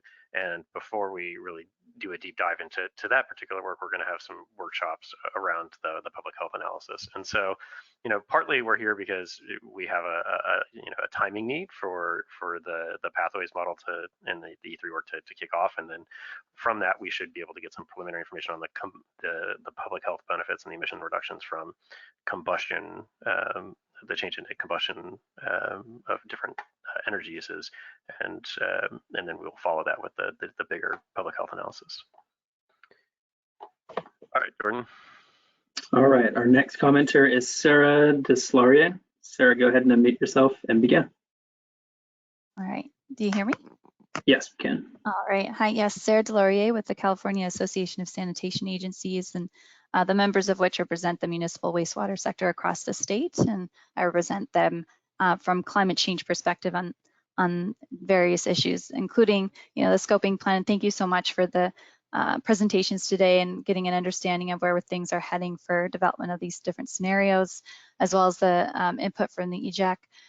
Really appreciated hearing all of this, but also wanted to just, as you heard Steve Jepson and some others that are representing the same sector, we do have some already some work that's already been underway with respect to Senate Bill 1383 implementation and making sure that we try to meet those deadlines by 2025 for the diversion of organic waste, which we can as a wastewater sector accept all that is divertible and digestible, and then producing that renewable natural gas or biogas that we have through digestion. We do need to, and we encourage allowing and maintaining the use of the renewable natural gas as, say, a transportation fuel or pipeline injection, recognizing that on-site stationary combustion is something we're trying to limit at different wastewater treatment plants, but we do have infrastructure in place to produce electricity at this time to maintain reliable services, being an essential public service.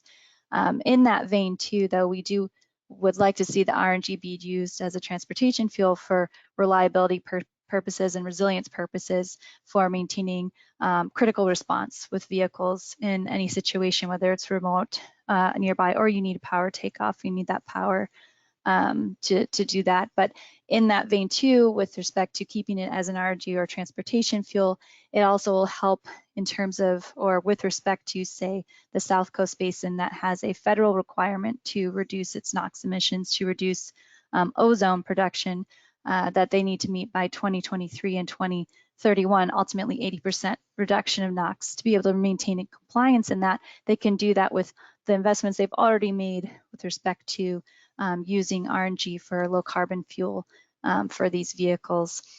So anyway, we have some thoughts or additional specifics here that we could share in comments, but just wanted to more make that recommendation that be maintained as part of your scenario consideration, considering resilience as well as the up to 90% reduction in NOx that we can achieve by doing this with at least within our sector and the vehicles that we have.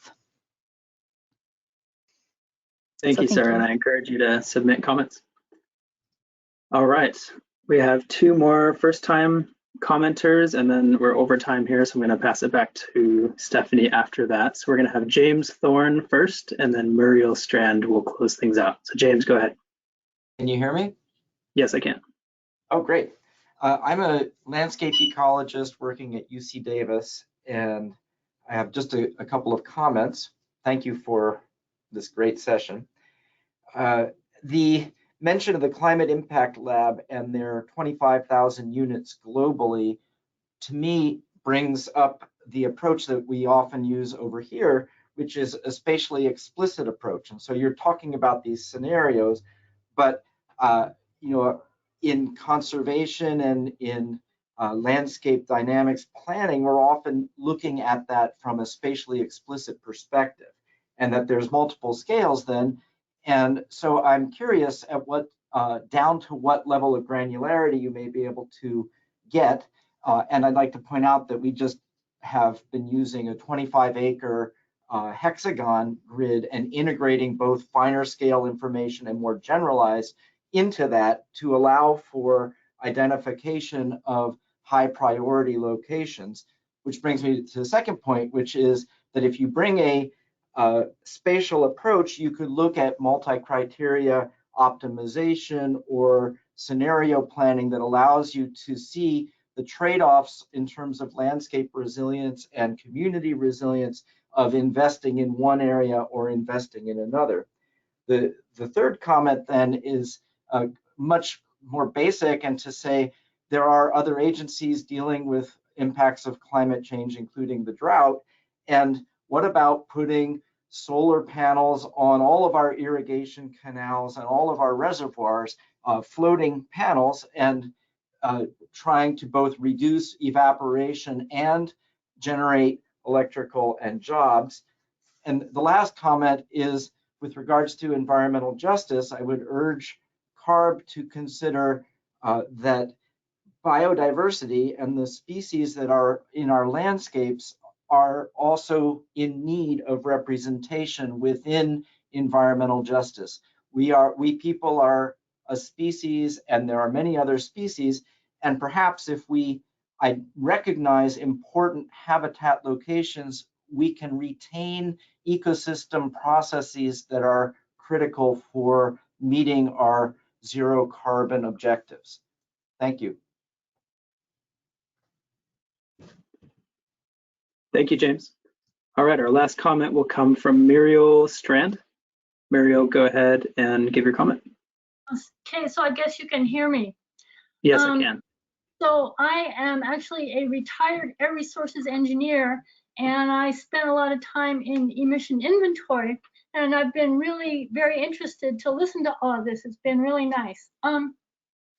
So I wanted to kind of build on what the fellow said about policy. And it strikes me that the models, just because of what they are kind of limited to modeling what is. In some sense, they're sort of stuck in business as usual, just by their very nature. And as I recall, these models are embedded in a larger discussion in the scoping plan about policy and different qualitative considerations. So, for example, I don't know if the models could really address or calculate things like passive solar construction codes or composting privies to be actually in the construction codes, or simpler things like clotheslines, or more systemic things like shortening supply chains. And I was thinking about the building codes, and there's a whole lot of sort of bureaucratic and regulatory infrastructure that's also sort of holding us back. But just lastly, I recall from the notice that we can comment until September 3rd. So I'd like to just submit some more details that you can read at your leisure. Thank you, Muriel. You're welcome to submit written comments to our docket. Awesome, thank you. Thank you. All right, Stephanie, that concludes our raised hands. Okay, thanks, Jordan. So can I have the next slide? So thank you everyone for your comments.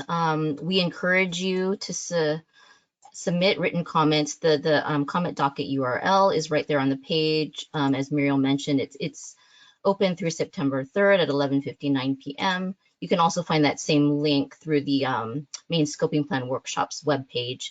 And so just some additional resources, there's a link right there. Please continue to stay engaged in our upcoming workshops through the EJ Advisory Committee. Thank you very much for your participation today. And thank you to our modeling presenters and to the Environmental Justice Advisory Committee members who spoke today. We hope to see you at the next workshop in about a month, and I hope you have a great rest of your day. Thank you.